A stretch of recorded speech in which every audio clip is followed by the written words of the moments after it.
ஒருத்தர் இருக்கார், நல்ல உத்தியோகத்தில் தான் இருக்கிறார். ஆனால் எப்போ பார்த்தாலும் முகத்தை வெறுப்பாக வச்சுருப்பார். அப்படியே வருவார் போவார். ஏன் சார் இப்படி இருக்கிறீங்க அப்படின்னு விசாரித்தோம். ஏன்டா இந்த வேலைக்கு வந்தோம்னு இருக்குது சார் அப்படின்னார். உங்கள் வேலை உங்களுக்கு பிடிக்கலையா அப்படின்னு கேட்டோம். இல்லைன்னார். இப்படிப்பட்டவங்க வெற்றிகரமான வாழ்க்கை வாழ முடியாது. இது நிபுணர்கள் கருத்து. வேலையை நேசிக்க தெரிந்தவர்கள் வெற்றி பெறுவார்கள் அப்படிங்கிறாங்க அவங்க.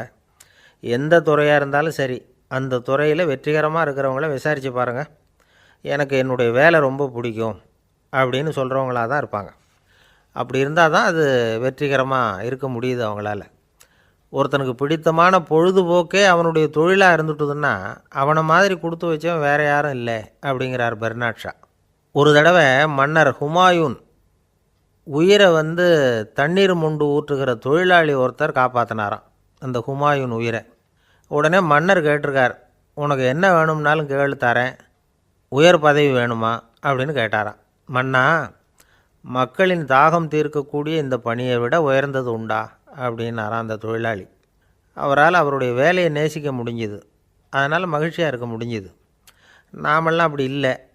வேலை கிடைக்கிற வரைக்கும் கிடைச்சா போதும் அப்படின்னு இருக்கோம். கிடைச்சதுக்கப்புறம் ஏன்டா இந்த வேலைக்கு வந்தோம்னு ரொம்பவும் அழுத்துக்குவோம். சரி, நாம் இருக்கிற இடத்துல நாம் வெற்றிகரமாக இருக்க வழி உண்டா அப்படின்னா உண்டுன்னு சொல்கிறாங்க.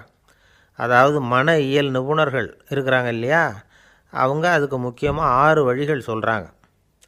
நீங்கள் ஒரு அலுவலகத்தில் வேலை பார்க்குறவரா அப்படின்னா இதை கேளுங்க. அதாவது உங்கள் மேலதிகாரி எதிர்பார்ப்புக்கு தகுந்த மாதிரி உங்கள் வேலை இருக்குதா? அப்படி இல்லைன்னா முதல்ல உங்கள் வேலையின் தரம் உயரணும். உங்களுக்கு மேலே கீழே வேலை பார்க்குற பணியாளர்கள்கிட்ட நல்ல விதமாக பழகிறீங்களா? அந்த உறவு முறையில் ஏதாவது குறை இருந்தால் அதை கண்டுபிடிச்சி சரி பண்ணுங்க. நம்பிக்கைக்கு உரியவர் அப்படின்னு நீங்கள் பேர் எடுக்கணும். நீங்கள் எடுக்கிற முடிவு நல்ல முடிவாக தான் இருக்கும் அப்படின்னு அடுத்தவங்க சொல்லணும். உங்கள் தோற்றத்துக்கு முக்கியத்துவம் கொடுங்க. இது மனம் உடல் ரெண்டும் சம்மந்தப்பட்டது. அதனால் மனசையும் ஆரோக்கியமாக வச்சுருக்கணும், உடம்பையும் ஆரோக்கியமாக வச்சுருக்கணும். உங்களுடைய நிர்வாகம் செயல்படுற விதத்தை நல்லா புரிஞ்சு வச்சுக்கணும். உங்களுடைய நிர்வாகம் இப்போ ஒரு காரியம் செய்யுதுன்னு வச்சுங்க, ஏன் அப்படி செய்யுது, எதுக்காக அப்படி செய்யுது, அதனுடைய குறிக்கோள் என்ன, அது நீடிக்கிறதுக்கு காரணம் என்ன, இதையெல்லாம் தெரிஞ்சுக்கணும். சிரிப்புக்கு வஞ்சகம் பண்ணக்கூடாது. நல்லா சிரிக்கணும், அப்போ தான் அது திரும்ப கிடைக்கும். கடந்த கால தோல்வியை பற்றி கவலைப்படக்கூடாது. முதலாளி விருப்பம் தெரிஞ்சு நடந்துக்கிறது நல்லது தான். அதுக்காக காக்கா பிடிக்கணுங்கிற அவசியம் இல்லை. உங்களுக்கு ஒரு பொறுப்பான வேலை கிடைக்குது, உடனே சத்தம் குழப்பம் அப்படின்னு சூழ்நிலையை இறுக்கமாக ஆக்கிடக்கூடாது. எந்த சூழலையும் இயல்பாக கையாளக்கூடியவர் அப்படிங்கிறத காட்டணும். இதெல்லாம் உங்கள் துறையில் நீங்கள் வெற்றி பெற நிபுணர்கள் சொல்கிற யோசனைகள். இவ்வளவு விவரமும் சொல்லிவிட்டு ஒருத்தரை பார்த்து கேட்டோம், இப்போ சொல்லுங்கள், நீங்கள் செய்கிற வேலை உங்களுக்கு பிடிச்சிருக்குதா அப்படின்னோம். ரொம்ப ரொம்ப பிடிச்சிருக்குது அப்படின்னார். சரி, என்ன செஞ்சிகிட்ருக்குறீங்க அப்படின்னு கேட்டோம். சும்மா தான் இருக்கிறேன் அப்படின்னார் அவர். அள்ள அள்ள குறையாதது அட்சய பாத்திரம், அது நமக்கு தெரியும், கேள்விப்பட்டிருக்கிறோம். ஆனால் போட போட நிரம்பாத ஒரு பாத்திரம் உண்டு. அது என்ன தெரியுமா? நம்மளில் பல பேர்கிட்ட அந்த பாத்திரம் உண்டு. அதுதான் பேராசை அப்படிங்கிற பாத்திரம். அதை நிறைவு செய்யவே முடியாது. பேராசையை பற்றி சுஃபி இலக்கியத்தில் ஒரு பிரபலமான கதை உண்டாம். அதை ஒரு பெரியவர் எடுத்து சொல்லியிருக்கிறார். ஒரு மன்னர் நகர்வலம் போயிட்டுருக்கார். ஒரு பிச்சைக்காரன் மன்னர் எதிரில் வரான். பிச்சை போடுங்கோங்கிறான். என்னுடைய அமைதியை கெடுக்காதே போங்கிறார் மன்னர். அவன் சிரிக்கிறான். அரசே, உங்களுடைய அமைதி கெடக்கூடிய நிலையில் இருந்தால் அதுக்கு பேர் அமைதியே கிடையாது அப்படின்னு நானா. எதிரில் நிற்கிறது வெறும் பிச்சைக்காரன் இல்லை, யோகி அப்படிங்கிறத மன்னர் புரிஞ்சுக்கிட்டார். துறவியே, உங்களுக்கு என்ன வேணும்னாலும் கேளுங்க, கொடுக்குறேன்னாராம். அந்த துறவி மறுபடியும் சிரிக்கிறார். அரசே, உங்களால் முடியாததையெல்லாம் கொடுக்க முடியும்னு சத்தியம் செய்யாதீங்க அப்படின்னார். மன்னருக்கு கோபம் வந்துட்டுது. என்ன இவர் இப்படி சொல்கிறாரே அப்படின்னு நினச்சார். நகர்வலத்தை பாதியிலேயே நிறுத்தினார். வாங்க அரண்மனைக்குன்னார். துறவியை அழைச்சிக்கிட்டு அரண்மனைக்கு வந்துட்டார். துறவி தன்கிட்ட இருந்த பிச்சை பாத்திரத்தை நீட்டினார். இது நிறைய எனக்கு பொற்காசுகள் வேணும் அப்படின்னாராம். அவ்வளவு தானா, இது ஒரு பெரிய காரியமா அப்படின்னு கையை தட்டினாராம் மன்னர். ஒரு பெரிய தாம்பாளம் நிறைய பொற்காசுகள் சேர்ந்தது. அதை அள்ளி போட்டார். போட போட அந்த பிச்சை பாத்திரம் நிரம்பவே இல்லை. பொற்காசுகள் போட போட அவ்வளவையும் உள்ளே வாங்கிக்கிட்டே இருக்குது. அரசாங்க கஜானாவே காலி ஆகிட்டுது. மூட்டை மூட்டையாக பொற்காசுகளை கொட்டி பார்த்துட்டாங்க. அது முழுங்கிக்கிட்டே இருக்குது. கடைசி வரைக்கும் அந்த பிச்சை பாத்திரம் நிரம்பவே இல்லை. அரசர்கிட்ட இருந்த கர்வம் போயிட்டுது. அப்படியே பொத்துன்னு துறவி காலில் விழுந்தார். அப்போ அந்த துறவி சொன்னாராம், மன்னா, இந்த பிச்சை பாத்திரத்தை உங்களால் மட்டும் இல்லை, வேறு யாராலையும் நிரப்ப முடியாது. அதுக்கு என்ன காரணம்னா, இது சாதாரண பிச்சை பாத்திரம் இல்லை, பேராசைகளோடு வாழ்ந்து செத்துப்போன ஒரு மனிதனின் மண்டை ஓடுது அப்படின்னாராம். பாருங்கள், இதுதான் அந்த சுஃபி இலக்கிய கதை. செத்த பிறகும் நிறைவு இல்லைன்னா அது எப்பேற்பட்ட பேராசையாக இருக்கும்னு யோசித்து பார்த்துங்க. நம்மால் ஒருத்தர் கல்யாணம் பண்ணிக்க பொண்ணு பார்த்துக்கிட்டு இருந்தார். அழகு, அறிவு, படிப்பு எதுவும் தேவையில்லை, பணம் மட்டும் இருந்தால் போதும் அப்படின்னு பார்க்குறவங்ககிட்டெல்லாம் சொல்லி வச்சார். ரொம்ப நாளைக்கு அப்புறம் ஒரு பணக்காரர் கிடைச்சார். அவர் சொன்னார், இதை பாருங்கள், எனக்கு 20 வயசில் ஒரு மகள், அவளை நீங்கள் கல்யாணம் பண்ணிக்கிட்டா 2 லட்சம் பணம் கொடுப்பேன். 25 வயசில் ஒரு பொண்ணு, அவளை கல்யாணம் பண்ணிக்கிட்டா 2.5 லட்சம் தருவேன். 30 வயசில் ஒரு பொண்ணு இருக்கா, அவளை கல்யாணம் பண்ணிக்கிட்டா 3 லட்சம் தருவேன். என்ன சொல்கிற அப்படின்னாராம். இவன் கொஞ்ச நேரம் யோசித்து பார்த்துருக்கான். அதுக்கப்புறம் மெதுவாக அவரை நிமிர்ந்து பார்த்து, ஏன் சார், உங்ககிட்ட 50 வயசில் ஏதாவது பொண்ணு இருக்கா அப்படின்னு கேட்டானான். ஒருத்தர் ரொம்ப அவசரமாக வந்தார். சார், மனுஷன் நிம்மதியாக இருக்கிறதுக்கு என்ன வழின்னு கேட்டார். சீக்கிரமாக ஒரு கல்யாணத்தை பண்ணிங்க, எல்லாம் சரியாக போடும் அப்படின்னோம். அவர் ஒரு மாதிரியாக பார்த்தார். ஏற்கனவே எனக்கு கல்யாணம் ஆகிட்டுது சார், அதனால தானே நிம்மதியாக இருக்கிறதுக்கு வழி கேட்குறேன் அப்படின்னார். சரி, இவர் ஒரு மாதிரியான கேஸ் அப்படின்னு நினச்சிக்கிட்டு நம்மக்கிட்ட இருந்த ஒரு சின்ன புத்தகத்தை அவர்கிட்ட தூக்கி கொடுத்தோம். இதை படித்து பாருங்கன்னு. கல்யாணத்துக்கு பிறகும் சந்தோஷமாக இருக்கிறதுக்கு என்ன வழி அப்படிங்கிற கேள்விக்கு அந்த புத்தகத்தில் விளக்கம் இருந்தது. கணவன் மனைவிக்குள்ளே சிக்கல் வராமல் இருக்கிறதுக்கு அதில் சில வழிகளை சொல்லி கொடுத்துருக்குறாங்க. அதெல்லாம் என்னென்ன அப்படிங்கிறத இப்போ பார்க்கலாமா? குடும்பம்னு இருந்தால் கோபம் வரதான் செய்யும். அது வந்துட்டு போட்டும் பரவாயில்ல. ஆனால் அந்த கோபம் ஒரே நேரத்தில் 2 பேருக்கும் வந்துடாமல் பார்த்துக்கணும். ஒரு சமயத்தில் யாராவது ஒருத்தர் தான் கோபப்படணும், அடுத்தவங்க அமைதியாக இருக்கணும். அதுக்கப்புறம் இவர் அமைதியான உடனே அவங்க ஆரம்பிச்சிக்கலாம். கோபமாக ஏதாவது சொன்னால் உடனே கோபமாக பதில் சொல்லக்கூடாது. கொஞ்சம் பொறுத்து கோபம் தீர்ந்த உடனே அந்த பதிலை சொல்லலாம். அப்போ பதில் கோபமாக இருந்தால் கூட அது அவ்வளோ பெருசாக தெரியாது. அற்ப விஷயத்துக்கெல்லாம் காய்ச்சி மூச்சுன்னு கத்திகிட்டு இருக்கக்கூடாது. உங்கள் 2 பேருக்குள்ளே ஒரு தர்க்கம் ஆரம்பமாயிட்டுதுன்னு வச்சுக்கோங்க. கடுமையாக 2 பேரும் விவாதம் பண்ணுறீங்க. உங்களில் ஒருத்தர் இதில் ஜெயிக்கணும்னா அது நீங்களாக இருக்க வேணாம், அடுத்தவங்க ஜெயிக்கிறதுக்கு நீங்கள் துணையாக இருங்களேன். அப்படின்னா நீங்கள் கொஞ்சம் விட்டு கொடுக்கணும், அவ்வளவுதான். ஏதாவது குத்தம் சொல்லணுமா, செஞ்ச தப்பை சுட்டி காட்டணுமா, விமர்சனம் பண்ணணுமா, பண்ணுங்க, வேணான்னு சொல்லலை. ஆனால் சொன்னதை அப்படி சொல்கிறத கொஞ்சம் அன்பாக இதமாக சொல்லுங்கள். எப்போ நடந்த தவறுகளையெல்லாம் இப்போ போய் மறுபடியும் ஞாபகப்படுத்திகிட்டு இருக்க வேண்டாம். நான் அப்போவே சொன்னேன் இந்த புடவை வேணாம்னு, நீங்கள் தான் கேட்கல, இப்போ பாருங்கள் கிழிஞ்சு போச்சு இப்படின்னு கத்துனாங்க ஒரு அம்மா. எப்போ சொன்னீங்கன்னு கேட்டால் ஒரு 10 வருஷத்துக்கு முன்னாடி தீபாவளி சமயத்தில் அப்படிங்கிறாங்க. அது என்ன இன்னும் அப்படியே புதுசாகவே இருக்கும்? உங்களுக்கு அவர் தான் பெருசு, அவருக்கு நீங்கள் தான் பெருசு. அதை விட இந்த உலகத்தில் வேறு எதுவும் முக்கியம் இல்லைன்னு நினைக்கணும். நீ தான் என்னுடைய உலகம்னு எத்தனை தடவை சொல்லியிருப்பீங்க? அதெல்லாம் வெறும் வசனமாக போயிடக்கூடாது. ஏதாவது ஒரு பிரச்சனையை பற்றி கடுமையாக விவாதம் பண்ணிக்கிட்டு இருக்கீங்க, அதை அப்படியே பாதியில் விட்டுட்டு படுக்கைக்கு போயிடக்கூடாது. சுச்சத்தை நாளைக்கு பேசிக்கலாம்னு. அப்படி போனால் தூக்கம் வராது. பிரச்சனையை ஒரு முடிவு பண்ணிக்கிட்டு அதுக்கப்புறமா தூங்க போகணும். ஒரு நாளில் ஒரு தடவையாவது உங்கள் ஜோடியை பாராட்டி நல்ல விதமாக கனிவாக ஒரு வார்த்தை சொல்லணும் அப்படின்னு தீர்மானம் பண்ணிங்க. ஏதாவது தப்பு பண்ணிவிட்டீங்கன்னா பரவாயில்ல, அதை ஒத்துக்கிறதுக்கும் மன்னிப்பு கேட்குறதுக்கும் தயாராக இருக்கணும். அது ஒன்றும் கேவலம் கிடையாது. வீட்டுக்குள்ளே தானே கேட்க போகிறீங்க, வெளியில் யாருக்கு தெரிய போகுதோ? எப்படியோ உங்களுக்குள்ளே ஒரு சமரசம் ஆனால் சரிதான். ஒரு தகராறுன்னு எடுத்துக்கிட்டால் குறைஞ்சபட்சம் அதுக்கு 2 பேர் தேவை. தனியாகவே உட்காந்துக்கிட்டு நான் இப்போ தகராறு பண்ணிகிட்டு இருக்கிறேன் அப்படின்னு யாரும் சொல்ல முடியாது. 2 பேர் தகராறு பண்ணுறாங்கன்னா பொதுவாக அந்த 2 பேரில் யார் அதிகமாக பேசுகிறாங்களோ அவங்க பேரில் தான் தப்பு இருக்கும். அதை மனசில் வச்சுக்கணும். இதெல்லாம் தான் அந்த புத்தகத்தில் போட்டிருக்கிற வழிமுறைகள். இவ்வளவும் சரியாக வரலைன்னா அப்புறமா சொல்லுங்கள், வேறு புத்தகம் ஏதாவது இருக்கான்னு தேடுவோம். ஒரு கணவன் தன்னுடைய மனைவியை அழைச்சிக்கிட்டு ஒரு மனோதத்துவ டாக்டர்கிட்ட வந்தாராம். டாக்டர், எங்களுக்கு கல்யாணம் ஆகி 30 வருஷ காலமாக நாங்கள் ஒரு விஷயத்தில் கூட ஒத்து போனதில்லை அப்படின்னு ஆரம்பித்தார். உடனே அந்த அம்மா குறுக்கிட்டு, அது 30 வருஷம் இல்லை 32 வருஷம் அப்படின்னாங்களாம். சில பேரை இப்படி சொல்கிறது உண்டு. அடுத்தவங்களை அனுசரித்து நடந்துக்க தெரியல, அவன் என்ன சார் மனுஷன் அப்படிம்பாங்க. சக மனிதர்களோடு எப்படி பழகிறது அப்படின்னு தெரியாததுனாலேயே பல பேர் இன்றைக்கி சங்கடப்பட்டுக்கிட்டு இருக்கிறாங்க. வசதி வாய்ப்பெல்லாம் சரியாக இருக்கும், ஆனால் வாழ்க்கை சரியாக இருக்காது. இன்னொருத்தர்கிட்ட எப்படி பேசுறது பழகிறதுங்கிறது தெரியாதனால தான் இந்த அவஸ்தை. சரி, இந்த அவஸ்தை இல்லாமல் வாழறது எப்படி? இதுக்கு அனுபவசாலிகள் சில வழிமுறைகளை சொல்கிறாங்க. அதெல்லாம் என்னென்னங்கிறத இப்போ தெரிஞ்சுக்குவோம். முதல்ல நம்ம நாக்கு நம்ம கண்ட்ரோலில் இருக்கணும். வார்த்தைகளை கொட்டிவிட்டு அதுக்கப்புறம் அள்ள முடியாமல் கிடந்து கஷ்டப்படக்கூடாது. எப்படி பேசுகிறோங்கிறதும் முக்கியம். பேசுகிறப்ப எப்படி முகத்தை வச்சுருக்கிறோங்கிறதும் முக்கியம். அன்பாக பேசினாலும் நல்லாயிருக்கும். அப்படி பேசுகிறப்ப ஆதரவாக அவர் தோள் மேலே ஒரு கையை போட்டுக்கிட்டு பேசினா இன்னமும் நல்லாயிருக்கும். ரெண்டாவது விஷயம், இன்னொருத்தர்கிட்ட பேசுகிறப்போ வாக்குறுதிகளை அள்ளி வீசக்கூடாது. கொடுக்குற வாக்குறுதி குறைச்சலாக இருக்கணும். அப்படி கொடுத்த வாக்குறுதியை கண்டிப்பாக நிறைவேற்றணும். நாம் ஒருத்தரை பாராட்டுறோம் அல்லது அவரை பற்றி அபிப்பிராயம் சொல்கிறோம்னா அது ஆக்கப்பூர்வமாக இருக்கணும். நம்ம பாராட்டு அல்லது விமர்சனம் அடுத்தவருடைய முன்னேற்றத்துக்கு உதவுறது மாதிரி இருக்கணும். நாம் சொல்கிறத கேட்டுட்டு அவன் தலையில் கையை வச்சுட்டு உட்காந்துடக்கூடாது. எப்பவும் உற்சாகமாக இருக்கணும், முகம் மலர்ச்சியாக இருக்கணும். மனுஷன் இருந்தால் வருத்தம், கவலை, ஏமாற்றம் எல்லாம் இருக்க தான் செய்யும். அதெல்லாம் மனசில் இருக்கட்டும். அந்த வருத்தமும் கவலையும் ஏமாற்றமும் சேர்ந்துக்கிட்டு நம்ம முகத்தில் இருக்கிற மலர்ச்சியை மூடி மறைக்கிறதுக்கு நாம் இடம் கொடுத்துடக்கூடாது. எந்த விஷயத்தை பற்றி யாருக்கிட்ட பேசினாலும் வெளிப்படையாக பேசணும். திறந்த மனசோடு பேசணும்.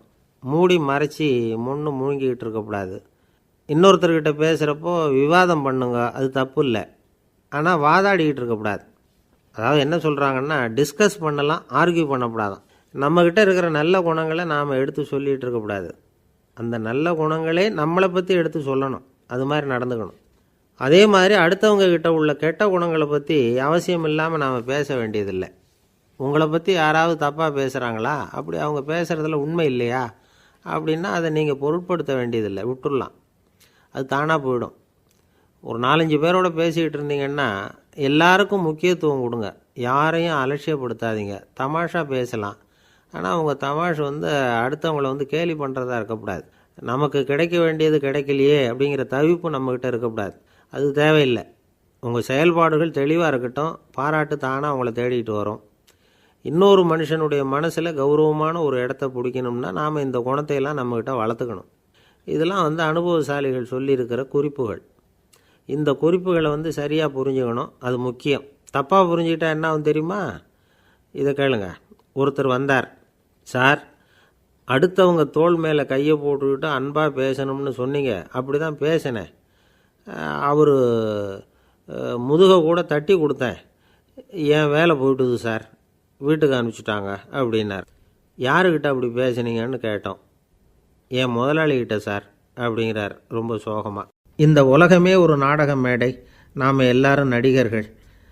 இது ஞானிகள் சொல்கிறது. இது ஒரு பக்கம் இருக்கட்டும். இந்த உலகத்துக்குள்ளே எத்தனையோ நாடக மேடைகள், எத்தனையோ நடிகர்கள், எத்தனையோ நாடகங்கள். இதெல்லாம் எப்படி ஆரம்பமாச்சு? அதுதான் இன்றைக்கி தகவல். அதாவது ஆதி மனிதன் பேச ஆரம்பிக்கிறதுக்கு முன்னாடி சைகையாலேயே எல்லாத்தையும் சொல்லிகிட்டு இருந்தான். அதனால் அப்போவே நடிப்பு ஆரம்பமாயிட்டுது. முதல்ல ஒரு வேட்டையைத்தான் அவன் நடித்து காட்டியிருப்பான். இவன் எப்படி போனான், எதிரில் மிருகம் எப்படி வந்தது, அதோடு எப்படி சண்டை போட்டான், எப்படி அடித்து கொண்டுகிட்டு வந்தான். இதை அப்படியே மற்றவங்களுக்கு நடித்து காட்டியிருப்பான். ஏன்னா மொழி கிடையாது. இந்த காலத்துலலாம் நாடகங்களில் நடிக்கிறவங்கள நடிகர்கள்ங்கிறோம். ஒரு காலத்தில் இவங்களுக்கு என்ன பேர் தெரியுமா? திஸ்பியர்கள் அப்படின்னு பேரான். இதுக்கு காரணம் உண்டு.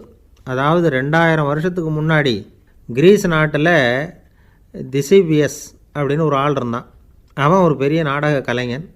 அவன் சில இளைஞர்களை சேர்த்துக்கிட்டான், பயிற்சி கொடுத்தான், நாடக குழுவை உருவாக்கினான். நடிகர்களையும் நாடகத்துக்கு தேவையான பொருள்களையும் ஏற்றிக்கிட்டு போகிறதுக்கு ஒரு வண்டியையும் தயார் பண்ணான். அந்த வண்டியிலேயே அவன் கிரேக்க நாடு பூராவும் சுற்றினான். ஊர் ஊராக நாடகம் போட்டான். ஒரு ஊருக்கு போனதும் அங்கே நாடகம் நடத்த தியேட்டர் இருக்கா அப்படிங்கன்னெல்லாம் பார்க்குறதில்ல அவன். ஏன்னா அப்போலாம் தியேட்டர்னா என்னென்ன தெரியாது. நாடகம்னா அதை ஒரு மூடிய கொட்டைக்குள்ளே தான் நடத்தணுங்கிறது அப்போ யாருக்குமே தோணலை. இந்த வண்டி போகும், அதுவே ஒரு பகுதி, அப்படியே ஒரு மேடை மாதிரி விரிச்சிக்கும். அதில் ஏறி நின்றுக்கிட்டு நாடகத்தை நடித்து காட்டுவாங்களாம். மக்கள்லாம் எதிரில் தரையில் உட்காந்து அதை பார்த்துக்கிட்டு இருக்கிறது.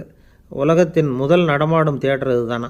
இந்த திசிபிஎஸ் தான் முதலாக உலகத்தில் நாடகங்கிற பொழுதுபோக்கை நடத்தி காட்டினவன் அப்படின்னு சொல்கிறாங்க. அவன் சொந்தமாக நாடகம் எழுதுனா, நடித்தான், நாடகத்தை இயக்கினான். அதனால தான் அவனை first man of the theatre அப்படின்னு சொல்லுவாங்க. அவன் தான் நாடக மேடையின் முன்னோடி. கிரேக்கர் காலத்திலேயே நாடக ஆசிரியர்கள், நடிகர்கள், ரசிகர்கள் இவங்கெல்லாம் உருவாயிட்டாங்களாம். நாடகத்தின் சரித்திரத்தில் இந்த 3 பிரிவும் ரொம்ப முக்கியம். அதாவது கிரேக்க தியேட்டர்கள்லாம் திறந்த வெளி மேடைகள் தான். பெரும்பாலும் மலைச்சரிவுகள், அதுவே படிப்படியாக பண்ணியிருப்பாங்க. கீழே அரைவட்ட வடிவில் மேடை, அதுக்கு ஆர்கெஸ்ட்ரான்னு பேர். பிற்காலத்தில் இதில் உட்காந்து இசைக்குழுவினர் வந்து வாய்ச்சதுனால இசைக்குழுவுக்கே ஆர்கெஸ்ட்ராங்கிற பேர் வந்துட்டுது. இப்போது கிரேக்க தியேட்டர்களில் ஒன்று, அதோட காலம் வந்து கிமு 340. அதை இன்னமும் பாதுகாத்து வச்சுருக்கிறாங்களாம். எபிடாரஸ் அப்படிங்கிற இடத்துல அது இருக்குதான். இன்னமும் அந்த தியேட்டரை பயன்படுத்திக்கிட்டு வர்றாங்களாம். சிறந்த கிரேக்க நாடகங்கள்லாம் அங்கே நடிக்கிறாங்களாம். ஆரம்ப காலத்திலேயே கட்டணம் கிடையாது. அப்புறம் பின்னாடி தான் நுழைவு கட்டணம்லாம் அப்படியே வந்துட்டு தான். நடிகர்கள் வந்து பளபளப்பான ஆடைகள் உடுத்தியிருப்பாங்களாம். இந்த குதிகால் உயர்ந்த காலணிகள் போட்டிருப்பாங்களாம். இதெல்லாம் பழைய குறிப்புகள். பலவிதமான உருவங்களில் மாஸ்க் அப்படின்னு சொல்லப்படுற முகமூடி. அதனால் ஒரே நடிகர் பல வேடங்களில் நடிக்கிறது உண்டான். ஆரம்பத்தில் பெண் நடிகர்கள் கிடையாது, எல்லாம் ஆண் நடிகர்கள் தான். ரோமானியர்கள் தான் முதல் நிரந்தர நாடக மேடையை கட்டினவங்க. அதுதான் முதல் தியேட்டர். கிமு 1048 காலகட்டத்தில் பாம்பிங்கிற நகரத்தில் அதை கட்டியிருக்கிறாங்களாம். கிரேக்க ரோமானிய தியேட்டர்களின் அடிப்படையிலேயே இந்த இத்தாலிய வடிவ அமைப்பாளர்கள் இந்த குதிரை லாட வடிவில் ஒரு ஆடிட்டோரியத்தை உருவாக்கினாங்களாம். இப்படி அதை பற்றி நிறைய தகவல் இருக்குது. 1576 லண்டனில் இந்த பின்ஸ்பர்ரி, அப்புறம் இந்த பில்ட்ஸில், அப்புறம் ஜேம்ஸ் இப்படிங்கிற ஒரு முயற்சியால் தான் இங்கிலாந்தில் முதல் தியேட்டர் உருவாச்சான். அப்படி ஒருத்தர் இருந்தாராம். உலக நாடக மேடையின் வரலாறு இதுதான். அதாவது இப்போல்லாம் அறிவியல் வளர்ச்சி அதிகமாகிட்டுது. திரைப்படம், தொலைக்காட்சி எல்லாம் வந்தாச்சு. ஒவ்வொரு வீடுமே ஒரு குட்டி தியேட்டர் மாதிரி ஆகிட்டுது. தொலைக்காட்சி முன்னாடி உட்காந்தா எழுந்திருக்கவே மனசு வர்றதில்லை. ஒரு அம்மா ஒரு மனோதத்துவ டாக்டரை தேடிட்டு வந்தாங்களாம் இந்த காலத்தில். டாக்டர், எங்கள் வீட்டுக்காரர் எப்போ பார்த்தாலும் டிவி முன்னாடி உட்காந்துக்கிட்டு அதையே வெறிச்சு பார்த்துக்கிட்டு இருக்கிறார், உத்து பார்த்துக்கிட்டு இருக்கார், எனக்கு சந்தேகமாக இருக்குன்னாங்களாம். இது மனக்கோளாறு இல்லைங்க, ஆர்வக்கோளாறு, அவ்வளவுதான், இதுக்காக பயப்படாதீங்கன்னாரான் டாக்டர். அப்படி இல்லை டாக்டர், டிவி ஓடும் பொழுது நாம் எல்லாம் அதை பார்க்குறோம் சரி, ஆனால் அவர் அப்படி இல்லை, டிவியை நிறுத்தினதுக்கு அப்புறமும் அதையே உத்து பார்த்துக்கிட்டு உட்காந்துருக்கிறார், அதனால தான் சந்தேகப்பட்டு உங்ககிட்ட வந்தேன் அப்படின்னாங்களாம். ஒரு சின்ன பையன் வந்தான். அவனை பார்த்து ஒரு கேள்வி கேட்டோம். ஏன்ப்பா உங்கள் வீட்டில் அம்மா புத்திசாலியா அப்பா புத்திசாலியா அப்படின்னு. அவன் அலட்சியமாக நம்மளை பார்த்து சிரிக்கிறான். என்ன சார் இது, இந்த காலத்தில் இது கூட தெரியாமல் இருக்கிறீங்களே அப்படிங்கிறான். ஒரு சின்ன பையன் நம்மளை பார்த்து இப்படி கேட்டுவிட்டானே அப்படின்னு நினைக்கிறப்போ நமக்கு ஒரு மாதிரி ஆகிடும். அதுக்கப்புறம்தான் இந்த தாத்தா பாட்டிலாம் சொல்கிற ஒரு கதை ஞாபகத்துக்கு வந்தது. அது என்ன கதை தெரியுமா? ஒரு ஊரில் ஒரு அம்மாவும் பிள்ளையும் இருந்தாங்களாம். அந்த மகனுக்கு திடீர்னு தேசாந்திரம் போய் வரணும்னு ஆசை வந்துட்டுது. ஊராக போய் சுற்றி பார்க்கணுங்கிற ஆசை. அந்த அம்மாவுக்கு இது பிடிக்கல. மகனை பிரிஞ்சு இருக்கிறதுக்கு அவங்க மனசு இடம் கொடுக்கல. வேணாப்பான்னு சொல்லி பார்த்தாங்க, அவன் கேட்கல. திடீர்னு புறப்படவும் செஞ்சுட்டான். சரி, இனிமேல் அவனை தடுக்க முடியாதுன்னு முடிவு பண்ணிக்கிட்டாங்க அந்த அம்மா. இருந்தாலும் புத்திசாலித்தனமாக ஒரு யோசனை பண்ணாங்க. மகனை கிட்டத்தில் கூப்பிட்டாங்க. அவங்ககிட்ட சொன்னாங்க, இதை பாருப்பா, நீ தேசாந்திரம் போகிறதுன்னு தீர்மானம் பண்ணிவிட்ட, அதை நான் தடுக்கலை, போயிட்டு வந்துடும். ஆனால் போகிறதுக்கு முன்னாடி எனக்கு ஒரு வாக்குறுதி கொடுத்துட்டு போ அப்படின்னாங்க. போகிறப்போ ராத்திரியாக இருந்தாலும் பகலாக இருந்தாலும் சரி, புளிய மரத்து நிழலில் தான் தங்கணும். திரும்பி வர்றப்போ இரவும் பகலும் நீ வேப்ப மரத்து நிழல்லே தங்கணும் அப்படின்னாங்க. சரி, அப்படியே செய்கிறேன்னு சொல்லி வாக்குறுதி கொடுத்தான் பையன். புறப்பட்டு போனான். போகிற வழியில் புளிய மரத்து நிழல்லையே தங்கினான், தூங்கினான். அப்படி போய்கிட்டே இருந்தான். 7ஆவது நாள் அவன் உடம்பு சுகமில்லாமல் போயிட்டுது. ரொம்பவும் பலவீனமாயிட்டான். இனிமேல் நடக்க முடியாதுங்கிற நிலைமை வந்துட்டுது. யோசித்து பார்த்தான். சரி, இதுக்கு மேலே போக வேண்டாம் அப்படின்னு முடிவு பண்ணிவிட்டு திரும்பி வர ஆரம்பிச்சிட்டான். திரும்பி வர்றப்போ வழியில் வேப்ப மரத்து நிழல்லையே தங்கி வந்தான். நாளுக்கு நாள் உடம்பு சரியாக வந்துட்டுது. 7ஆவது நாள் வீட்டுக்கு சேர்றான். உடம்பு பழையபடியே கலகலப்பாயிட்டுது. பூர்ண சுகம். தேசாந்திரம் போன பையன் திரும்பி வந்துட்டானே அப்படின்னு அந்த அம்மா ஆச்சரியப்படலை. ஏன்னா அவங்களுக்கு தெரியும் இப்படி ஆகும்னு. பையன் சீக்கிரமாக திரும்பி வரணுங்கிறதுக்காக தான் அவங்க அந்த யோசனையை சொன்னாங்க. என்ன விஷயங்கிறதையும் அவங்களே சொன்னாங்க. மகனே, புளிய மரத்து நிழல் உடம்புக்கு உஷ்ணத்தை கொடுக்கும், சீக்கம் உண்டாக்கும். அதனால் நீ தொடர்ந்து புளிய மரத்து நிழலில் தங்கினாவே நோய்க்கு ஆளாயிட்ட. அதனால் பயணத்தை முடிச்சுக்கிட்டு திரும்பி வரணுங்கிற முடிவுக்கு வந்துட்ட. திரும்பி வர்றப்போ நீ தங்கினது வேப்ப மரத்து நிழல். அது உடம்புக்கு வந்து குளிர்ச்சியை தரக்கூடியது, நோயை தீர்க்கக்கூடியது. அதனால் சுகமாக வீட்டுக்கு வந்து சேர்ந்துட்ட. உன்னோட தேசாந்திர பயணத்தை தடுக்கிறதுக்காக தான் இப்படி பண்ணினேன் அப்படின்னாங்களாம் அந்த அம்மா. பார்த்தீங்களா அம்மாவோட புத்திசாலித்தனத்தை? அப்பாவாக இருந்தால் இப்படியா பண்ணுவார்?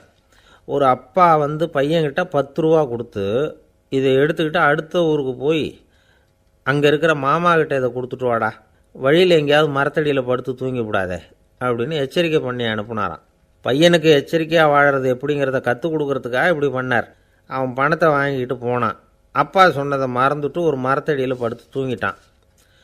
அவனுக்கு தெரியாமல் அவன் பின்னாடியே போன அப்பா அவன் கையில் இருந்த அந்த 10 ரூபாயை நைஸாக எடுத்துகிட்டு வந்துட்டார். அவன் பையில் தானே வச்சுருந்தான், அது தெரியாமல் எடுத்துகிட்டு வந்துட்டார். அவன் தூங்கிக்கிட்டு இருக்கான். எடுத்துகிட்டு ஒரு மறுபடியும் வீட்டுக்கு வந்துட்டார். பையன் முழிச்சுக்கிட்டு பையை தடவி பார்க்குறான், பணத்தை காணும். அழுதுகிட்டே திரும்பி வந்தான். அப்பா கிட்ட விஷயத்த சொன்னான். அப்பா சிரிச்சுக்கிட்டே சொன்னார், அதுக்கு தான்ப்பா ஆரம்பத்திலேயே எச்சரிக்கை பண்ணினேன், இனிமேலாவது நீ ஜாக்கிரதையாக இருக்கணும் அப்படிங்கிறதுக்காக தான் இப்படி பண்ணினேன். அந்த பணம் எங்கேயும் போயிடலை, நான் தான் அதை உனக்கு தெரியாமல் எடுத்து வச்சிருக்கிறேன். இதோ பாரு அப்படின்னு சொல்லிக்கிட்டு சைடு பாக்கெட்டில் கையை விட்டா அது ஓட்டையாக இருக்குது. அதை எவனோ ஏற்கனவே கத்திரிச்சு எடுத்துகிட்டு போட்டான். இப்போ அப்பா முகத்தில் அசடு வழிஞ்சுதான். ஒரு அரசனும் அமைச்சரும் ஒரு நாள் ரொம்ப சாவகாசமாக பேசிக்கிட்டு இருந்தாங்களாம். அரசன் அமைச்சரை பார்த்து ஒரு கேள்வி கேட்டிருக்கார். ஏங்க அமைச்சரே, ஆசை இல்லாத ஒரு மனுஷனால் இருக்க முடியுமா அப்படின்னு. ஏன் முடியாது, துறவி அப்படிங்கிறவங்கெல்லாம் அப்படிப்பட்டவங்க தானே அப்படின்னாராம் அமைச்சர். அவங்கெல்லாம் உண்மையிலேயே ஆசையை விட்டவங்க தானா அப்படின்னு கேட்டாராம் ராஜா. அப்படி தான் இருக்கணும் அப்படின்னாராம் அமைச்சர். அப்படின்னா ஆசையே இல்லாத ஒரு உண்மையான துறவியை நான் பார்க்கணுமேன்னார். அது என்ன பிரமாதம், அதுக்கு நான் ஏற்பாடு பண்ணுறேன் அப்படின்னு விட்டார் இவர். சொல்லிவிட்டு உடனே புறப்பட்டு போனார். அங்கே தேடினார். அப்புறம் தான் அவருக்கு புரிஞ்சுது உண்மை துறவியை கண்டுபிடிக்கிறது எவ்வளவு கஷ்டமான காரியம்னு. இருந்தாலும் ராஜா கிட்ட சொல்லியாச்சே உண்மை துறவியை காட்டுறேன்னு. இப்போ என்ன பண்ணுறது? ராஜா கிட்ட சொன்னபடி நடக்கலைன்னா அவருக்கு கோபம் வந்துடும். அமைச்சர் ஒரு யோசனை பண்ணார். அவருக்கு ஒரு வழி தெரிஞ்சுது. அதுதான் சரின்னு முடிவு பண்ணார். அதாவது அந்த ஊரில் அவருக்கு தெரிஞ்ச நாடக நடிகர் ஒருத்தர் இருக்கிறார், நல்லா நடிப்பார். அவரை போய் பார்த்தார். இதை பாருப்பா, எனக்காக நீ ஒரு காரியம் செய்யணும்னார். என்னன்னு கேட்டார் அவர். நீ ஒரு துறவி மாதிரி கொஞ்சம் நேரத்துக்கு நடிக்கணும். ராஜா வந்து உன்னை பார்த்துட்டு போகிற வரைக்கும் நடி, அது போதும். அதுக்காக உனக்கு 10,000 ரூபா தரேன் அப்படின்னார். அவர் எந்த காலத்தில் இவ்வளோ பணத்தை மொத்தமாக பார்த்துருக்கார். அதனால் உடனே சரின்னு ஒத்துக்கிட்டார். அமைச்சர் வந்து அரண்மனைக்கு திரும்பி வந்தார். என்ன அமைச்சரே, இன்னுமா ஒரு உண்மையான துறவி கிடைக்கலன்னார். உண்மையான துறவி ஒருத்தரை இப்போ தான் கொஞ்ச நேரத்துக்கு முன்னாடி பார்த்து பேசிவிட்டு வர்றேன். அவர் நம்ம ஊருக்கு வெளியில் குளத்தங்கரையில் உள்ள ஒரு ஆலமரத்துக்கு அடியில் உட்காந்துருக்கிறார் அப்படின்னார் இவர். அப்படின்னா உடனே புறப்படுங்க அப்படின்னார் ராஜா. பரிவாரங்களோடு புறப்பட்டார். அங்கே அந்த மரத்தடியில் அந்த ஆள் வேஷம் போட்டுக்கிட்டு துறவி மாதிரி உட்காந்துருக்கிறான். ராஜா நேராக போனார். அந்த துறவி காலில் பொத்துன்னு விழுந்து வணங்கினார். உடனே ராணியும் அவர் காலில் விழுந்தாங்க. அடுத்தபடியாக அமைச்சர் விழுந்தார். அவருக்கு தெரியும் இது நம்ம ஆள் தான்னு. இருந்தாலும் என்ன பண்ணுறது, நேரம். அப்புறம் பரிவாரங்கள்லாம் துறவி காலில் விழுந்து ஆசீர்வாதம் வாங்கிட்டாங்க. ராஜா அப்புறமா தங்கத்தட்டில் பொன்னையும் பொருளையும் வச்சு அந்த துறவிக்கிட்ட ரொம்ப பணிவாக நீட்டுறார். தாங்கள் தயவு பண்ணி இதை ஏற்றுக்கணும் அப்படின்னு வேண்டிக்கிட்டார். அந்த துறவி பற்றில்லாமல் அதை பார்த்தார். எல்லாத்தையும் திறந்துவிட்ட எனக்கு இதெல்லாம் எதுக்காக அப்படின்னு சொல்லி அதை மறுத்துட்டாராம். ஆஹா, உண்மையான துறவியை பார்த்துட்டோம் அப்படிங்கிற ஆனந்தம் அரசருக்கு. ரொம்ப நிம்மதியாக திருப்தியாக திரும்பி வந்தார் அரண்மனைக்கு. அதுக்கப்புறம் அமைச்சர் யாருக்கும் தெரியாமல் அந்த துறவிகிட்ட ஓடினார். சொன்ன பிரகாரம் பணத்தை நீட்டினார். இந்தாப்பா, நான் உங்ககிட்ட சொன்னபடி 10,000 ரூபா பணம் எடுத்துக்கோ அப்படின்னார். அந்த ஆள் ராஜா கிட்ட சொன்னது மாதிரியே எல்லாத்தையும் திறந்துவிட்ட எனக்கு இதெல்லாம் எதுக்காக வேணாம் அப்படின்னு விட்டாரான். நடித்த வரைக்கும் போதும்ப்பா, இனிமேல் இந்த நாடக வசனம்லாம் வேணாம், வேஷத்தை கலைச்சிரு, பணத்தை வாங்கிக்கோன்னார். இல்லைங்க, இது வேஷம் இல்லை, இது வசனமும் இல்லை, இது உண்மை. கொஞ்ச நேரம் துறவி மாதிரி நடித்ததுக்கே இந்த தேசத்து ராஜா, ராணி, அமைச்சர், பரிவாரங்கள் எல்லாம் என் காலில் விழுந்து வணங்குறாங்க. அப்படின்னா உண்மையான துறவியாக இருக்கிறது எவ்வளவு பெருமையான விஷயம். நான் உண்மையான துறவியாக ஆக போகிறேன், அப்படி முடிவும் பண்ணிட்டேன் அப்படின்னார் அந்த நடிகர். வேஷம் கூட எப்படிப்பட்ட விளைவுகளை உண்டு பண்ணுது பார்த்தீங்களா. நம்மால் ஒருத்தன் ரொம்ப வசதியாக தான் இருந்தான். ஒரு நாள் அவன் சொத்து பூரா திருட்டு போயிட்டுது. அதுக்கப்புறம் இவன் துறவி மாதிரி ஆகிட்டான். ஊர் ஊராக சுற்றினான். ஒரு குருநாதரை தேடி கண்டுபிடிச்சான். அவர்கிட்ட சீடனாக சேர்ந்துக்கிட்டான். அவனை பார்த்து ஒருத்தர் கேட்டார், நீ உண்மையான சீடன் தானான்னு. இல்லைங்க, சீடன் மாதிரி நடிச்சுக்கிட்டு இருக்கிறேன் அப்படின்னா. அது குரு துரோகம் இல்லையா அப்படின்னு கேட்டார் அவர். இல்லைங்க, நான் பண்ணது குரு துரோகம் இல்லை, என் குரு பண்ணது தான் துரோகம். என்னுடைய பணத்தை கொள்ளையடித்தது இவர் தான். அதை எங்கே வச்சுருக்காருன்னு கண்டுபிடிக்கிறதுக்காக தான் இவர்கிட்ட வந்து சீடனாக சேர்ந்துருக்கிறேன் அப்படின்னா. ஒரு ஆள் இருந்தான், நிறைய பணம் சம்பாதிச்சான். ஆனால் செலவு பண்ண மனசு வரல, கருமி. அவன் என்ன பண்ணான், சேர்த்த பணம் பூராவையும் ஒரு மரத்தடியில் புதைச்சி வச்சுருந்தான். வாரத்துக்கு ஒரு தடவை அந்த மரத்தடிக்கு வருவான், புதைச்ச இடத்த ஆவலோடு பார்த்துக்கிட்டு இருப்பான், அதுக்கப்புறம் போயிடுவான். அவ்வளவுதான். ஒரு நாள் ஒரு திருடன் வந்தான், இவன் புதைச்சி வச்சுருந்ததெல்லாம் எடுத்துகிட்டு போட்டான். இது தெரிஞ்சு போச்சு. அந்த கருமி புலம்ப ஆரம்பிச்சிட்டான். இவன் புலம்பலை கேட்டதும் அக்கம் பக்கத்தில் இருந்தவங்கெல்லாம் ஓடி வந்தாங்க. என்ன விஷயம்னு விசாரித்தாங்க. இவன் சொன்னான். ஒரு பெரியவர் கேட்டார், ஏன்ப்பா வாரம் வந்து இந்த இடத்த பார்க்குறதாக சொன்னியே, எப்போவாவது இதில் இருக்கிற பணத்தை எடுத்து செலவு பண்ணியிருக்கியா அப்படின்னு கேட்டார். நான் அப்பப்போ வந்து அதை பார்க்குறது தான் வழக்கம், அதை தொட்டதே இல்லைன்னு அவன். சரி, அப்படின்னா இப்போவும் நீ அதே மாதிரி வாரம் ஒரு தடவை வந்து இந்த இடத்த பார்த்துட்டு போகலாமே அப்படின்னாராம் அந்த பெரியவர். அதுவும் சரிதானே, எவ்வளவு காலமானாலும் அவன் அந்த பணத்தை எடுத்து செலவு பண்ண போகிறதில்ல. அப்படி இருக்கிறப்ப உள்ளே பணம் இருந்தாலும் ஒன்று தான், இல்லாமல் போனாலும் ஒன்று தான். இதிலேருந்து என்ன புரியுதுன்னா, ஒருத்தர்கிட்ட இருக்கிற பணத்தை கொண்டு அவர் பணக்காரரா ஏழையா அப்படின்னு முடிவு செய்கிறது சரியில்லை. அந்த செல்வத்தை அனுபவிக்கிற திறன், பயன்படுத்துகிற திறன், அதை வச்சு தான் அவர் ஏழையா பணக்காரரா அப்படிங்கிறத நிர்ணயம் பண்ணணும். அதுதான் சரி. செலவு பண்ண தெரியாதவன் சேகரம் பண்ணிகிட்டே இருக்கிறதுனால என்ன பிரயோஜனம்? தலைமுடியே இல்லாதவன் தாராளமாக சீப்புகளை வாங்கி சேகரம் பண்ணுறது மாதிரி தானே இது. சில சமயம் செலவு பண்ண நாம் தயாராக இருந்தால் கூட அந்த செல்வம் நமக்கு பயன்படுறதில்ல. அரேபியாவில் ஒரு நகை வியாபாரி விலை உயர்ந்த முத்துக்களை எல்லாம் அவர் வச்சு வியாபாரம் பண்ணிகிட்டு இருந்தார். அவர் ஒரு சமயம் ஒரு பாலைவனம் வழியாக போயிட்டு இருக்கிறார் ஒட்டகத்தில். அப்போது திடீர்னு கடுமையான புயல் வீச ஆரம்பிச்சுட்டுது. திசை தவறி இவர் எங்கேயோ வந்துட்டார். கூட வந்தவங்களையும் காணலை, எங்கே போனாங்களோ தெரியல. இவர் ரொம்ப பயந்து போய் அங்கே எங்கேயுமா அலைஞ்சு திரியிறார். வழியே தெரியல, பசி கடுமையாயிட்டுது. ஒட்டகத்து முதுகில் ஒரு மூட்டை இருந்தது, அதை பிரித்து பார்த்தார். உள்ளே ஏதாவது இருக்கான்னு தேடி பார்க்குறார். அது வரைக்கும் கண்ணில் தட்டுப்படாத அபூர்வமான ஒரு பை கண்ணில் பட்டுது. ஆஹா, அதில் ஏதாவது சாப்பிட்றதுக்கு இருக்கும் அப்படின்னு நினச்சி ஆவலாக அதை பிரித்து பார்க்குறார். அந்த பையில் விலை உயர்ந்த முத்துக்கள் நிறைய இருந்துதான். அப்போ தான் அவர் நினச்சாராம், விலை உயர்ந்த முத்துக்கள் கூட சாப்பிட்றதுக்கு உணவாக முடியாது அப்படிங்கிறத புரிஞ்சுக்கிட்டாராம். எந்த நேரத்தில் எது நமக்கு தேவையோ அது நமக்கு தாராளமாக கிடைக்கணும். அப்படி அது கிடைக்கிறதுக்கு நம்மக்கிட்ட இருக்கிற செல்வம் பயன்படணும். அது நமக்கும் பயன்படலாம், நம்ம மூலமாக அடுத்தவங்களுக்கும் பயன்படலாம். அதுதான் செல்வத்தின் பயன். ஒரு மரத்தடியில் ஒருத்தன் உட்காந்து அழுதுகிட்டு இருந்தான். அந்த பக்கமாக வந்த இன்னொருத்தன் ஏப்பா அழுதுகிட்டு இருக்கிறேன்னு கேட்டான். இந்த இடத்துல தான் பூமிக்கு அடியில் பணம் இருக்குது, புதைச்ச இடம் தெரியல, அதான் அழறேன் அப்படின்னா. நல்லா ஞாபகப்படுத்தி பாரு, எந்த இடத்துல புதைச்ச அப்படின்னு கேட்டான் இவன்.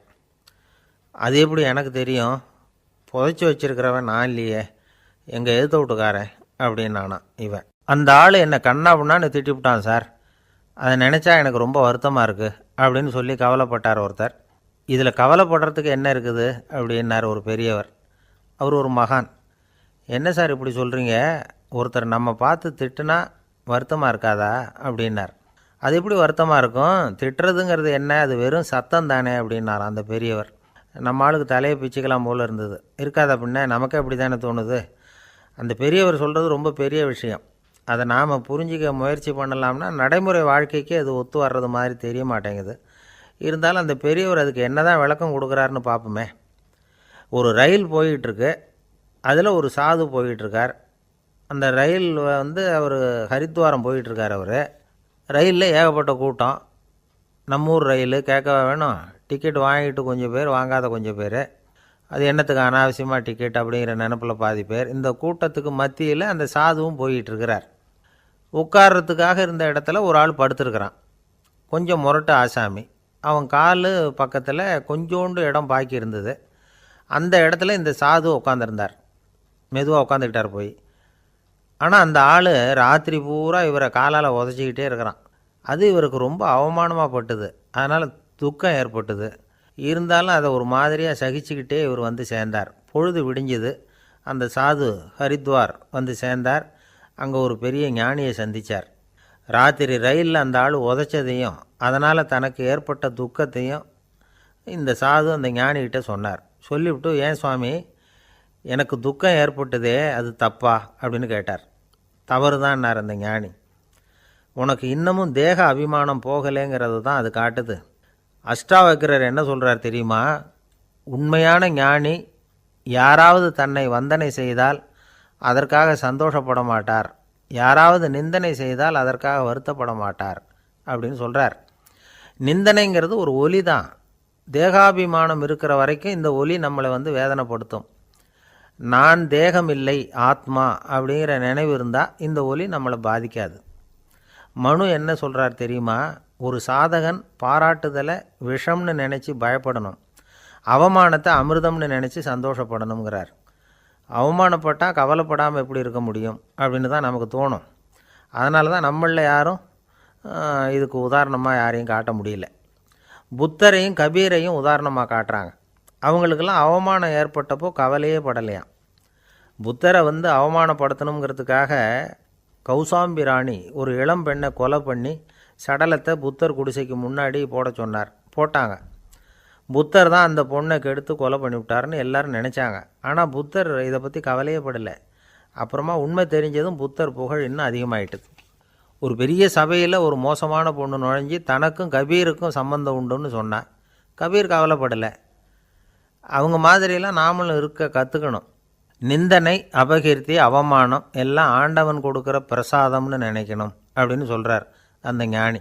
இதை கேட்ட இந்த காலத்து ஆசாமி ஒருத்தர், நான் கூட அப்படி தான் சார், யாராவது அவமானப்படுத்தினா கவலைப்பட மாட்டேன்.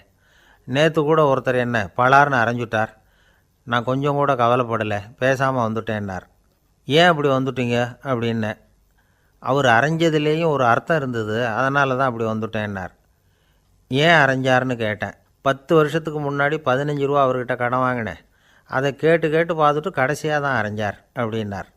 ஆண்டவனுடைய பிரசாதம் இவருக்கு அடிக்கடி கிடைக்கும் போல இருக்குது. ஒரு பல்கலைக்கழகம், அங்கே ஒரு இலக்கிய பேராசிரியர், அவர் பாடம் நடத்திக்கிட்டு இருந்தார். ராபர்ட் ப்ரௌனிங் எழுதிய கவிதைகளை பற்றி சொல்லிகிட்டு இருக்கிறார்.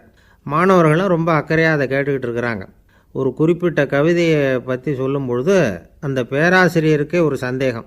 அதாவது அந்த கவிதையின் சரியான அர்த்தம் என்னங்கிறதுல சந்தேகம். பேராசிரியர் யோசனை பண்ணார். அந்த கவிதையை முழுசாக புரிஞ்சிக்க முடியல. அதனால் மாணவர்களை பார்த்து சொன்னார், மாணவர்களே, ஒரு நாள் பொறுத்துங்க, இந்த கவிதையை எழுதின கவிஞர் எங்கள் வீட்டுக்கு பக்கத்தில் தான் இருக்கிறார். இன்றைக்கி சாயந்தரம் நான் அவரை நேரிலேயே போய் பார்க்குறேன், பார்த்து இதுக்கு என்னங்க அர்த்தம்னு கேட்டுக்கிட்டு வந்துவிடுறேன், அதுக்கப்புறம் உங்ககிட்ட சொல்கிறேன் அப்படின்னாராம். அன்றைக்கி சாயந்தரமே அந்த பேராசிரியர் கவிஞரை தேடிக்கிட்டு போயிட்டார். கவிஞர் அவங்க வீட்டில் அவர் பாட்டு உட்காந்துருந்தாராம். இவர் போய் அவர் முன்னாடி உட்காந்தார். அப்புறம் கேட்டார், ஐயா, அந்த கவிதையின் முழு பொருள் என்னன்னு தெரிஞ்சுட்டு போகிறதுக்காக வந்திருக்கிறேன் அப்படின்னாராம். எந்த கவிதை அப்படின்னாராம் அவர். இவர் அந்த கவிதையை சொல்லியிருக்கார். கவிஞர் கொஞ்சம் யோசனை பண்ணிவிட்டு அப்புறம் சொன்னாராம், பேராசிரியரே, நீங்கள் கொஞ்சம் தாமதமாக வந்துட்டீங்கன்னாராம். இவருக்கு ஒன்றும் புரியல. நீங்கள் என்ன சொல்கிறீங்க? நான் தாமதமாக வந்துட்டேன்னா? நீங்கள் தான் உயிரோடு இருக்கிறீங்களே, அப்படி இருக்கும்பொழுது நான் தாமதமாக வந்துவிட்டேன்னா அது எப்படி அப்படின்னு இவர் குழம்பியிருக்கிறார். இப்போ கவிஞர் சொன்னாராம், ஐயா, நான் உயிரோடு இருக்கிறேன்னா இல்லையாங்கிறது முக்கியம் இல்லை. நான் அந்த கவிதை வரிகளை எழுதினப்போ 2 பேருக்கு அதோட அர்த்தம் தெரிஞ்சிருந்தது. இப்போ ஒரே ஒருத்தருக்கு தான் அதோட அர்த்தம் தெரியும் அப்படின்னாராம். பேராசிரியர் யோசனை பண்ணியிருக்கார். அப்படின்னா அந்த ஒருத்தர் கவிஞர் ராபர்ட் ப்ரௌனிங்கை தவிர வேறு யாராக இருக்க முடியும்? இவர் தான் அப்படிங்கிறத அவர் மனசில் நினச்சிக்கிட்டார். அதனால் சொன்னார், ஐயா, நான் தாமதமாக வரல, அந்த கவிதையின் பொருள் என்ன அது சொல்லுங்கன்னார். பேராசிரியரே, நான் சொல்கிறது உங்களுக்கு புரியலைன்னு நினைக்கிறேன். நான் இந்த வரிகள் எழுதினப்போ 2 பேருக்கு அதோட அர்த்தம் தெரிஞ்சிருந்தது. அந்த 2 பேர் யாருன்னா, ஒருத்தர் ராபர்ட் ப்ரௌனிங், அதாவது நான், இன்னொருத்தர் கடவுள். இப்போ அது கடவுளுக்கு மட்டும்தான் தெரியும். நானே இதை பற்றி பல தடவை யோசனை பண்ணி பார்த்தேன். இது ரொம்ப அழகானது, ஆனாலும் ரொம்ப வழுக்கலானது. அதை பிடிச்சிட்டோம்னு நினச்சிக்கிட்டு இருக்கும் பொழுதே காற்று மாதிரி அது உங்ககிட்ட இருந்து ஓடி போயிடுது. எனக்கு ரொம்பவும் வருத்தமாக தான் இருக்குது. நிச்சயமாக நான் தான் இந்த வரிகளை எழுதியிருக்கிறேன், அதில் அர்த்தம் இருக்குங்கிறது எனக்கு தெரியும். அதை நான் உணர்றேன். ஆனால் நீங்கள் என்னை மன்னிக்கணும். எனக்கே கூட அதை என்னால் விளக்க முடியல. அப்படி இருக்கும்பொழுது உங்களுக்கு எப்படி அதை நான் விளக்க முடியும் அப்படின்னாரா அந்த கவிஞர். அனுபவிக்கப்படக்கூடிய எல்லாமே விளக்கப்படக்கூடிய ஒன்றல்ல, விளக்கப்படும் எல்லாமே அனுபவிக்கப்படக்கூடிய ஒன்றல்ல அப்படிங்கிறது ஞானிகளுடைய கருத்து. அதுக்காக தான் அந்த சம்பவம். வாழ்க்கையில் நீங்கள் தொடர்ந்து ஆய்வு செய்து கொண்டே இருக்கக்கூடிய விளக்கங்களை ஒருபோதும் அடைய முடியாத பரிமாணங்கள் இருக்கிறதுனால தான் அது அலுப்பு தட்டாமல் இருக்குது. உங்களால் நிறைய அனுபவிக்க முடியும், இருந்தாலும் நீங்கள் அனுபவித்து அறிந்த விஷயங்கள் கூட வார்த்தைகளால் விளக்கப்பட முடிவதில்லை அப்படிங்கிறது பெரியோர் சிந்தனை. இதெல்லாம் ஒரு பக்கம் இருக்கட்டும். நமக்கு தெரிஞ்ச பேராசிரியர் ஒருத்தர் 1 மணி நேரம் ரொம்ப விவரமாக வகுப்பு எடுத்தார். கடைசியாக சொன்னார், மாணவர்களே, ரொம்பவும் எளிமையாக விளக்கமாக எல்லா விவரமும் சொல்லியிருக்கிறேன். அதனால் இதில் உங்களுக்கு சந்தேகம் வர்றதுக்கு வாய்ப்பே இல்லை. இருந்தாலும் கேட்க வேண்டிய கடமை கேட்குறேன். இது வரைக்கும் நடத்தினதில் யாருக்காவது ஏதாவது சந்தேகம் உண்டா அப்படின்னு கேட்டாராம். எனக்கு ஒரே ஒரு சந்தேகம்தான் சார் அப்படின்னு எழுந்திரிச்சு நிற்கிறான் ஒருத்தன். என்னன்னு கேட்டாராம். இது வரைக்கும் நீங்கள் என்ன பாடம் சார் நடத்துனீங்க அப்படின்னானான் அவன். அம்மாக்காரங்களுக்கு அடிக்கடி ஏற்படுற கவலை ஒன்று உண்டு. அதாவது குழந்தை சரியாக சாப்பிட மாட்டேங்குதே அப்படிங்கிற கவலை. இவங்கெல்லாம் ஒரு விஷயத்தை நல்லா புரிஞ்சுக்கணும். குழந்தைகள்ங்கிறவங்க பெரியவங்க மாதிரி இல்லை. அவங்க கடிகாரத்தில் மணியை பார்த்துட்டு சாப்பிட்றதுக்கு உட்கார்ற ரகம் கிடையாது. பசிச்சா சாப்பிடுவாங்க, இல்லைன்னா விளையாடுவாங்க அல்லது தூங்குவாங்க. அது புரியாமல் அவங்கள கட்டாயப்படுத்தி அல்லது மிரட்டி சாப்பிட வைக்கிறது ரொம்ப தப்பு. ஒரு 8 மாத குழந்தைக்கு 3 மணி நேரத்துக்கு ஒரு தடவை பசிக்கும். அந்த நேரம் பார்த்து சாப்பாடு கொடுத்தா அடம் பண்ணாமல் அது பாட்டுக்கு சாப்பிட்றோம். அதே குழந்தைக்கு 1 வயசு ஆகிறப்போ 4 மணி நேரத்துக்கு ஒரு தடவை பசிக்கும். இந்த வயசில் இயற்கையாகவே பசி குறைஞ்சிருக்கும். அது புரியாமல் என் குழந்தை முன்னாடி மாதிரி இப்போ சரியாக சாப்பிட மாட்டேங்கிறான் அப்படின்னு சில பேர் டாக்டர்கிட்ட போய் சொல்லிக்கிட்டு இருப்பாங்க. இன்னொரு விஷயம், ஒரு குழந்தைக்கு வயசு அதிகமாகிற வேகத்துக்கு உடம்பு எடையும் அதிகமாகிக்கிட்டே போகாது. உடம்பு எடை அதிகமாகிற வேகம் குறைஞ்சிக்கிட்டே வரும். 6 மாத குழந்தைக்கு ஒரு வாரத்தில் 150 கிராம் எடை கூடும். ஒரு வயசில் வாரத்துக்கு 71 கிராம் எடை கூடும். இது புரியாமல் அதிகமாக சாப்பாட்டை கொடுத்து குழந்தைய கஷ்டப்படுத்தக்கூடாது. ஏன்னா அளவுக்கு மீறின உணவு அஜீரணத்தை உண்டு பண்ணிவிடும். குழந்தைக்கு ஒரு தட்டில் கொஞ்சமாக ஆகாரத்தை வச்சு கொண்டுகிட்டு போய் கொடுக்கணும். மலை மாதிரி குவிச்சு வச்சா அதை பார்த்ததுமே பசி அடங்கி போயிடும். அடித்து மிரட்டி பயமுறுத்தி குழந்தைய சாப்பிட வைக்கிற பழக்கம் இருக்குது பாருங்கள். அதுக்கு ஃபுட் ஃபோர்ஸிங் அப்படின்னு பேர். இப்படி பண்ணினா குழந்தைக்கு சாப்பாட்டில் விருப்பம் குறைஞ்சிரும். அதை கண்டாவே வெறுக்க ஆரம்பிச்சிடும். அது மாதிரி உளம் சார்ந்த பசி குறைவு, சைக்கோஜெனிக் அனோரெக்சியா, அது ஏற்படுமா. சாப்பாடுங்கிறதே ஒரு தண்டனை மாதிரி தோணும். குழந்தைகளுக்கு பிடிச்ச மாதிரியான ஆகாரத்தை கொடுக்கணும். சத்து அதிகம் இருக்குங்கிறதுக்காக அதுக்கு பிடிக்காத ஆகாரத்தை கொடுத்து கட்டாயப்படுத்தக்கூடாது. குழந்தைகளுக்கு 2 வயசு ஆகிறப்போ இயற்கையாகவே எதிர்மறை குணம் உண்டாகும். அதாவது அந்த எதிர்மறையாக பேசுகிறது. இது மாதிரி சமயங்களில் நாம் என்ன சொல்கிறோமோ அதுக்கு நேர்மாறாக நடந்துக்கும். ஏட்டிக்கு போட்டி.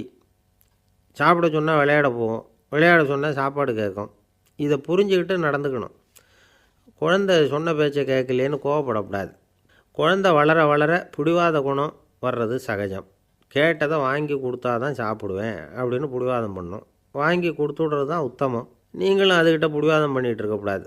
ஏன்னா கேட்டது கிடைக்கலையேங்கிற ஏமாற்றம் கூட குழந்தையோட பசியை குறைச்சிரும். கேட்டது கிடைச்சிட்டா பசி அதிகமாகும். கொடுத்ததை மலமலன்னு சாப்பிட்றோம். குழந்தைகளுக்கு கண்ட நேரத்தில் சாப்பிட்றதுக்கு எதையாவது வாங்கி கொடுத்துக்கிட்டு இருந்தால் சாப்பாட்டு நேரத்தில் சாப்பிடாமல் அடம் பண்ண ஆரம்பிச்சிடும். பள்ளிக்கூடம் போகிற பிள்ளைங்க காலை உணவை சரியாக சாப்பிட மாட்டாங்க. அச்சம், அவசரம், பரபரப்பு இதெல்லாம் தான் காரணம். பள்ளிக்கு புறப்படுறதுக்கு ஒரு 3/4 மணி நேரத்துக்கு முன்னாடியே சாப்பாடு போட்டுருங்க, அது சரியாக போடும். படிக்கிற குழந்தைகள் உடல் சோர்வு, மனச்சோர்வு இது காரணமாக கூட சாப்பிட மறுக்கிறது உண்டு. இப்போ உதாரணமாக சாயந்தரம் விளையாடி விட்டு வீட்டுக்கு வந்ததும் சாப்பிட சொன்னால் வேணாம்பாங்க. இது உடல் சோர்வு. ரொம்ப நேரம் வீட்டு பாடங்களை செஞ்சு முடித்த கையோடு சாப்பிட சொன்னாலும் அவங்களால சரியாக சாப்பிட முடியாது. இது உளச்சோர்வு, அதாவது மனச்சோர்வு. இதை தவிர குழந்தைகளுக்கு உடல் நலக்குறைவு ஏற்பட்டால் கூட சாப்பிட மறுக்கிறது உண்டு. சில மருந்து மாத்திரைகள் கூட பசியை குறைச்சிரும்.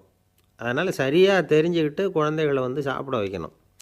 அது புரியாமல் கையில் சாப்பாட்டு தட்டை வச்சுக்கிட்டு குழந்தைகளை விரட்டிக்கிட்டு அலையக்கூடாது. ஒரு சின்ன பையன் சொன்னான், எங்கள் அம்மா சாப்பாடு போடுறது தெரிஞ்சால் நான் உடனே வீட்டை விட்டு வெளியில் ஓடி போடுவேன் அப்படின்னா. ஏன் அப்படி பண்ணுறேன்னு கேட்டோம். எங்கள் அப்பா கூட அது மாதிரி தான் சார் பண்ணுவார் அப்படிங்கிறான். பந்திக்கு முந்தர ஆசாமிகள் நம்மளில் பல பேர் உண்டு. அப்படி முந்தறதுக்கு கூட முயற்சி பண்ணுறவங்க நிறைய பேர் இருக்கிறாங்க. இதில் என்ன ஒரு விஷயம்னா, பந்திக்கு முந்துறது கூட தப்பு இல்லை. ஆனால் அப்படி ஒரு விருந்தில் ஆளாக போய் உட்காந்து சாப்பிட்டா கூட வெளியில் வர்றப்ப என்ன பெரிய விருந்து வச்சுட்டான், சாம்பாரில் உப்பு இல்லை, ரசத்தில் காரம் இல்லை அப்படின்னு குறை சொல்லிகிட்டே வர்றது இருக்குது பாருங்கள். அது சரியில்லை, நாகரிகமும் இல்லை. கல்யாண பத்திரிகையில் என்ன போட்டிருக்குது, என் பொண்ணுக்கும் இன்னார் பையனுக்கும் கல்யாணம், எல்லாரும் குடும்பத்தோடு வந்திருந்து மணமக்களை வந்து ஆசீர்வதிக்கணும், இப்படி தானே போட்டிருக்கோம். குடும்பத்தோடு வந்து விருந்து சாப்பிட்டு சாப்பாடு எப்படி இருக்குன்னு அபிப்பிராயம் சொல்லிவிட்டு போங்க அப்படின்னா போட்டிருக்கு கல்யாண பத்திரிகையில். ஒருத்தர் வீட்டு விசேஷத்துக்கு போயிருக்கோம்னா எவ்வளவோ அசௌகரியங்கள் நமக்கு ஏற்படலாம். ஏராளமான கூட்டம் வந்திருக்கும். எல்லாரையும் அவங்க வந்து தனித்தனியாக கவனிச்சிக்கிட்டு இருக்க முடியாது. நாம் தான் அனுசரித்து நடந்துக்கணும். நாமளாக போய் வாழ்த்த வேண்டியவங்களை வாழ்த்தி விட்டு வந்து சேரணும். அதை விட்டுட்டு பத்திரிக்கை கொடுத்தானேன்னு போனேன், கவனிப்பே சரியில்லை அப்படின்னு புலம்பிக்கிட்டு இருக்கக்கூடாது. ஒரு விருந்துக்கு போனால் அங்கே எப்படி நடந்துக்கணும் அப்படிங்கிறத பற்றி கூட அனுபவசாலிகள் சில விவரங்கள்லாம் சொல்லியிருக்கிறாங்க. இந்த காலத்தில் கல்யாணம், பிறந்த நாள், அது இதுன்னு நிறைய விருந்துகள் நடக்குது. அதெல்லாம் எதுக்காக? மனித உறவுகளை வளர்த்துக்கிறதுக்காக தான், வேறு எதுக்கு? ஒரு விருந்துக்கு போனால் அமைதியாக பொறுமையாக போய் உட்காரணும். அடித்து பிடிச்சிக்கிட்டு இடத்த பிடிக்க போகிறேன் அப்படின்னு நிற்கக்கூடாது. முதல் பந்தி நடந்துக்கிட்டு இருந்தால் அது முடிஞ்சு இலை எடுத்து சுத்தம் பண்ணதுக்கு அப்புறம் போய் உட்கார்றது தான் நாகரீகம். இலை எடுக்கிறதுக்கு முன்னாடி அங்கே போய் உட்காந்தா நல்லா இருக்காது. நீங்கள் சாப்பிட்டுட்டு உட்காந்துருக்கீங்களா, சாப்பிட்றதுக்கு உட்காந்துருக்கீங்களா, பார்க்குறவங்களுக்கு சந்தேகம் வந்துடும். அதே மாதிரி இலையில் எல்லா ஐட்டமும் பரிமாறினதுக்கு அப்புறம் சாப்பிட ஆரம்பிக்கணும். ஒவ்வொரு ஐட்டமாக வைக்க வைக்க நாம் பாட்டுக்கு எடுத்து உள்ளே தள்ளிகிட்டே இருந்தோம்னா எதை வச்சோம் எதை வைக்கலன்னு பரிமாறினவரே குழம்பி போயிடுவார். ஏன்னா எப்போ பார்த்தாலும் இலை காலியாகவே இருக்கும். சாப்பிட்றப்போ உங்கள் சாப்பாட்டையே நீங்கள் கவனிக்கணும். அடுத்தவங்க இலையில் என்ன இருக்குது, பக்கத்தில் இருக்கிறவர் எதை அதிகமாக சாப்பிட்றார், இதெல்லாம் நமக்கு என்னத்துக்கு? எல்லோரும் சாப்பிட்டு முடிக்கிற வரைக்கும் பொறுமையாக இருக்கிறது தான் நல்லது. நீங்கள் மட்டும் திடீர்னு பாதியில் எழுந்திரிச்சு பக்கத்தில் இருக்கிறவங்களுக்கு சங்கடமாக இருக்குமேங்கிறதெல்லாம் யோசிக்காமல் நீங்கள் பாட்டு எழுந்திரிச்சு போகக்கூடாது. பக்கத்தில் உள்ளவங்க உங்களை எழுந்திரிக்க சொன்னால் எழுந்திரிச்சு போகலாம். விருந்துகளில் சாப்பாட்டை வீணாக்கிறதே ஒரு நாகரிகமாக போட்டுது இந்த காலத்தில். சாப்பாட்டுக்கே கஷ்டப்பட்டுக்கிட்டு பல பேர் இந்த உலகத்தில் இருக்கிறப்போ சாப்பாட்டை வீணாக்கிறது எவ்வளோ பெரிய மோசங்கிறத நினச்சி பார்க்கணும். வேணுங்கிற அளவுக்கு கேட்டு வாங்கி சாப்பிட்றது தான் முறை. விருந்தில் இந்த பஃபே அப்படின்னு சொல்லி ஒரு முறை சொல்கிறாங்கல்ல, அதாவது உணவு வகைகளையெல்லாம் பொதுவாக ஒரு இடத்துல வச்சுடுறது, நமக்கு தேவையானதை நாமே எடுத்து ஒரு தட்டில் போட்டுக்கிட்டு சாப்பிட வேண்டியது. இதில் கூட சில பேர் தேவைக்கு அதிகமாக எடுத்து போட்டுக்கிட்டு வீணாக்குறாங்க. சில சமயம் வந்து கடைசியாக சாப்பிட போகிறவங்களுக்கு எல்லா ஐட்டமும் கிடைக்காம போகலாம். அதை போய் பெருசு பண்ணிகிட்டு இருக்கக்கூடாது. என்ன சார் இந்த அளவுக்கு கூடவா நாகரிகம் தெரியாமல் இருக்கிறோம், இதை போய் பெருசாக சொல்ல வந்துட்டீங்களே அப்படின்னு நினைக்கலாம். ஒருத்தர் 2 பேருக்கு இந்த விவரம் தேவைப்படலாம். அவங்க காதலையும் இது விழட்டுமேங்கிறதுக்காக தான் இது. ஒரு பெரிய கல்யாண விருந்து நடந்துக்கிட்டு இருந்தது. விருந்து மண்டபத்து வாசலில் ஒருத்தர் நின்றுக்கிட்டு வர்றவங்களையெல்லாம் ரொம்ப மரியாதையாக வணங்கி உள்ளே அனுப்பி வச்சுக்கிட்டு இருந்தார். எப்படி தெரியுமா? வர்றவங்க கையெல்லாம் பிடிச்சி முத்தம் கொடுத்து அதுக்கப்புறம் உள்ளே அனுப்பி வச்சுக்கிட்டு இருந்தாராம். கூட்டம்லாம் முடிஞ்சதுக்கப்புறம் அவர்கிட்ட போய் கேட்டிருக்கிறாங்க, சார் நானும் எவ்வளவோ விருந்துகளுக்கு போயிருக்கிறேன், இருந்தாலும் இவ்வளவு மரியாதையாக வர்றவங்க கைக்கெல்லாம் முத்தம் கொடுத்து வரவேற்கிறத இங்கே தான் பார்க்குறேன் அப்படின்னு சொன்னாங்க. அதுக்கு அவர் சொன்னார், அட போங்க சார், நான் முத்தம் கொடுக்கல, முந்தின பந்திக்கு வந்து சாப்பிட்டவங்களே அடுத்த பந்திக்கும் வர்றாங்களான்னு மோந்து பார்த்து அனுப்பி வச்சுக்கிட்டு இருந்தேன் அப்படின்னார்.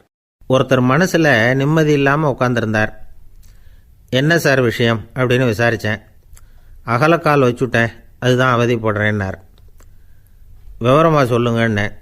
வீடு கட்டணும்னு ஆரம்பித்தேன், வேலை பாதியிலேயே நிற்கிது, கையில் பணம் இல்லை அப்படின்னார். இது மாதிரி ஆசாமிகள் பல பேரை நீங்கள் பார்த்துருக்கலாம். இவங்கெல்லாம் சுலபமாக மன அழுத்தத்துக்கு ஆளாயிடுறாங்க. மன உளைச்சல், அதாவது ஸ்ட்ரெஸ் அப்படின்னு சொல்கிறோமே, அதுக்கு அடிப்படையான சில காரணங்கள் உண்டு. அதாவது மிகையாக திட்டமிடுதல் அப்படிங்கிறதும் ஒரு முக்கியமான காரணம். நடைமுறை சாத்தியம் என்னங்கிறத மனசில் வச்சுக்கிட்டு எந்த திட்டத்தையும் தீட்டணும், அப்போ தான் அது சரியாக வரும். 2வது காரணம் என்ன தெரியுமா? ஒரே நேரத்தில் பல்வேறு செயல்களில் ஈடுபடுறது. தொலைபேசியில் பேசிக்கிட்டே கையில் இருக்கிற கடிதத்தை படிச்சுக்கிட்டே எதிரில் உட்காந்துக்கிட்டு இருக்கிறவருக்கும் அப்பப்போ பதில் சொல்லிக்கிட்டு மனசில் பல்வேறு சிந்தனைகளை அப்படியே ஓட விட்டுக்கிட்டு இருக்கிறது, இதுவும் மன அழுத்தத்தை உண்டாக்குது. மூணாவது காரணம், எதிலேயும் வெற்றி மட்டும் எதிர்பார்க்குற ஒருதலைப்பட்சமான ஆர்வம். நாம் தொட்டதெல்லாம் வெற்றியாகவே முடியணும் அப்படின்னு எதிர்பார்க்குறவங்க ஏதாவது ஒன்றில் தோல்வியை கண்டால் தோண்டு போயிடுறாங்க. எப்படியும் முடியலாம்ங்கிற எண்ணம் ஏற்கனவே நமக்குள்ளே இருந்துட்டுதுன்னா அந்த அவஸ்தை வராது. அதனால் அதுவும் நம்ம வளர்த்து கொள்ள வேண்டிய ஒரு குணம். மன உளைச்சல் ஏற்படுறதுக்கு இன்னொரு காரணம், எதையும் வேகமாக செஞ்சுடணும் அப்படிங்கிற துடிப்பு. அந்த துடிப்பே மனசை அழுத்த ஆரம்பிச்சிடும். எந்த ஒரு காரியத்திலையும் தாமதமோ இடையூறோ ஏற்பட்டால் அதை பொறுத்துக்கிற மனப்போக்கம் வேணும். அது இல்லாதவங்க அழுத்தத்துக்கு ஆளாயிடுறாங்க. சில பேர் வேலைன்னு எந்த நேரம் பார்த்தாலும் வேலையே கதின்னு கிடப்பாங்க. பொழுதுபோக்குக்கோ உடற்பயிற்சிக்கோ குடும்பத்தில் உள்ளவங்க அல்லது நண்பர்கள் கூட கலந்துரையாடவோ கொஞ்சம் கூட நேரம் ஒதுக்க மாட்டாங்க. இந்த சுபாவம் மன அழுத்தத்தை உண்டு பண்ணும். இதையெல்லாம் புரிஞ்சுக்கிட்டு அதிலிருந்து விடுபடுறது எப்படின்னு யோசிக்கணும். வல்லுநர்கள் இது தொடர்பாக சில யோசனைகளை சொல்லி வச்சுருக்கிறாங்க. அது என்னென்னா, வாழ்க்கைங்கிறது பிரச்சனைகளால் பின்னப்பட்ட ஒன்று. அது எப்போவுமே முடிவடையாத ஒரு தொடர்கதை அப்படிங்கிறத முதல்ல நாம் புரிஞ்சுக்கணும். ஒரே நேரத்தில் ஒரு காரியத்தில் மட்டுமே நாம் கவனம் செலுத்தணும். அடுத்தவங்க காரியத்தில் தலையிடக்கூடாது. எதையும் பேச ஆரம்பிக்கிறதுக்கு முன்னாடி நம்மை நாமே கேட்டுக்க வேண்டிய கேள்வி 2. 1, நான் சொல்ல போகிறது ரொம்ப முக்கியமானதா? 2வது, நான் சொல்கிறத அவங்க கேட்குறதுக்கு ஆசைப்படுறாங்களா? நான் பேசுகிறதுக்கு அது சரியான நேரம் தானா? இதை யோசித்து பார்த்ததுக்கப்புறம் எதையும் பேச ஆரம்பிக்கணும். முடிஞ்ச அளவுக்கு வளைந்து போகிற சுபாவத்தை வளர்த்துக்கணும். நம்ம நேரம் விலை மதிப்பு இல்லாதது, அதை வீணாக்கக்கூடாது. சிரிக்க தெரியலனாலும் பரவாயில்ல, முகத்தில் கொஞ்சம் புன்முறுவலாவது காட்டணும். இதெல்லாம் ரொம்ப முக்கியம்.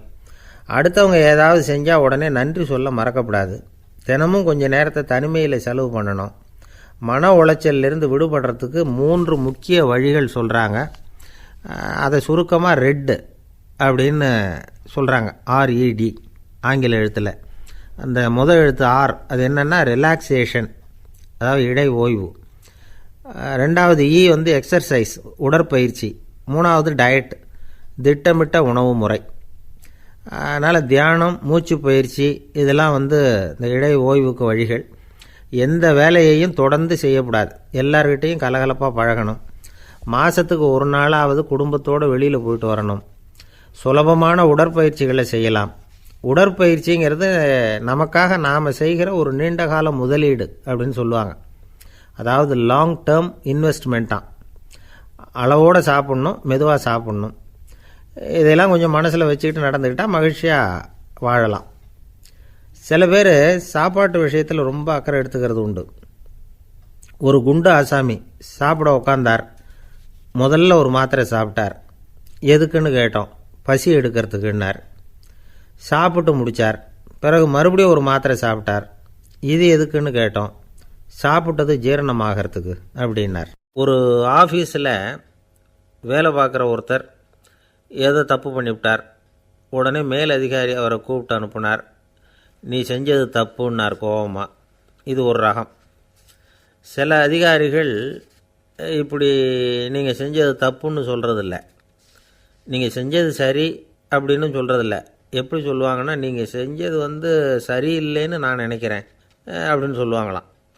அதாவது சில பேர் நீங்கள் செஞ்சது தப்புங்கிறாங்க, அதையே மாற்றி சொல்கிறாரு இவர், நீங்கள் செஞ்சது சரியில்லைன்னு நினைக்கிறேன்.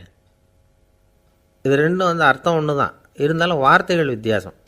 நிர்வாக திறமை இல்லாத ஒரு அதிகாரி யூ ஆர் ராங் அப்படின்னு சொல்லுவாராம். நிர்வாக திறமை உள்ள அதிகாரியாக இருந்தால் அதையே கொஞ்சம் மாற்றி I think you are not correct அப்படிம்பாரான். இதுதான் வித்தியாசம். இருந்தாலும் வார்த்தைகளை உபயோகப்படுத்துகிற விதத்தை வச்சு தான் வேலை நல்லா நடக்கிறதும் நடக்காததும் இருக்குது. விவரம் தெரிஞ்சவங்க என்ன சொல்கிறாங்க தெரியுமா? Be a leader not a boss அப்படிங்கிறாங்க. ஒரு லீடராக பாஸாக இருக்காதே அப்படிங்கிறாங்க. சரி, அப்படின்னா லீடருக்கும் பாஸுக்கும் வித்தியாசம் உண்டா அப்படின்னு கேட்டால் இருக்குன்னு சொல்கிறாங்க. லீடருங்கிறவர் வேறு, பாஸுங்கிறவர் வேறு. ஒரு லீடர் எப்படி நடந்துக்குவார், ஒரு பாஸ் எப்படி நடந்துக்குவார், இதை முதல்ல நாம் தெரிஞ்சுக்கணும். அவங்க எப்படி நடந்துக்குவாங்க அப்படிங்கிறதுக்கு சில விவரங்கள் இருக்குது. அதை கேட்டோம்னா நாம் புரிஞ்சுக்கலாம் அதை. அதாவது பாஸுங்கிறவர் விரட்டிக்கிட்டே இருப்பார், லீடருங்கிறவர் ஊக்கப்படுத்திக்கிட்டே இருப்பார். நாளைக்கு சாயந்தரத்துக்குள்ளே அந்த வேலையை செஞ்சு முடிக்கலைன்னா தொலைச்சி விடுவோம் தொலைச்சி அப்படிம்பார் அவர்.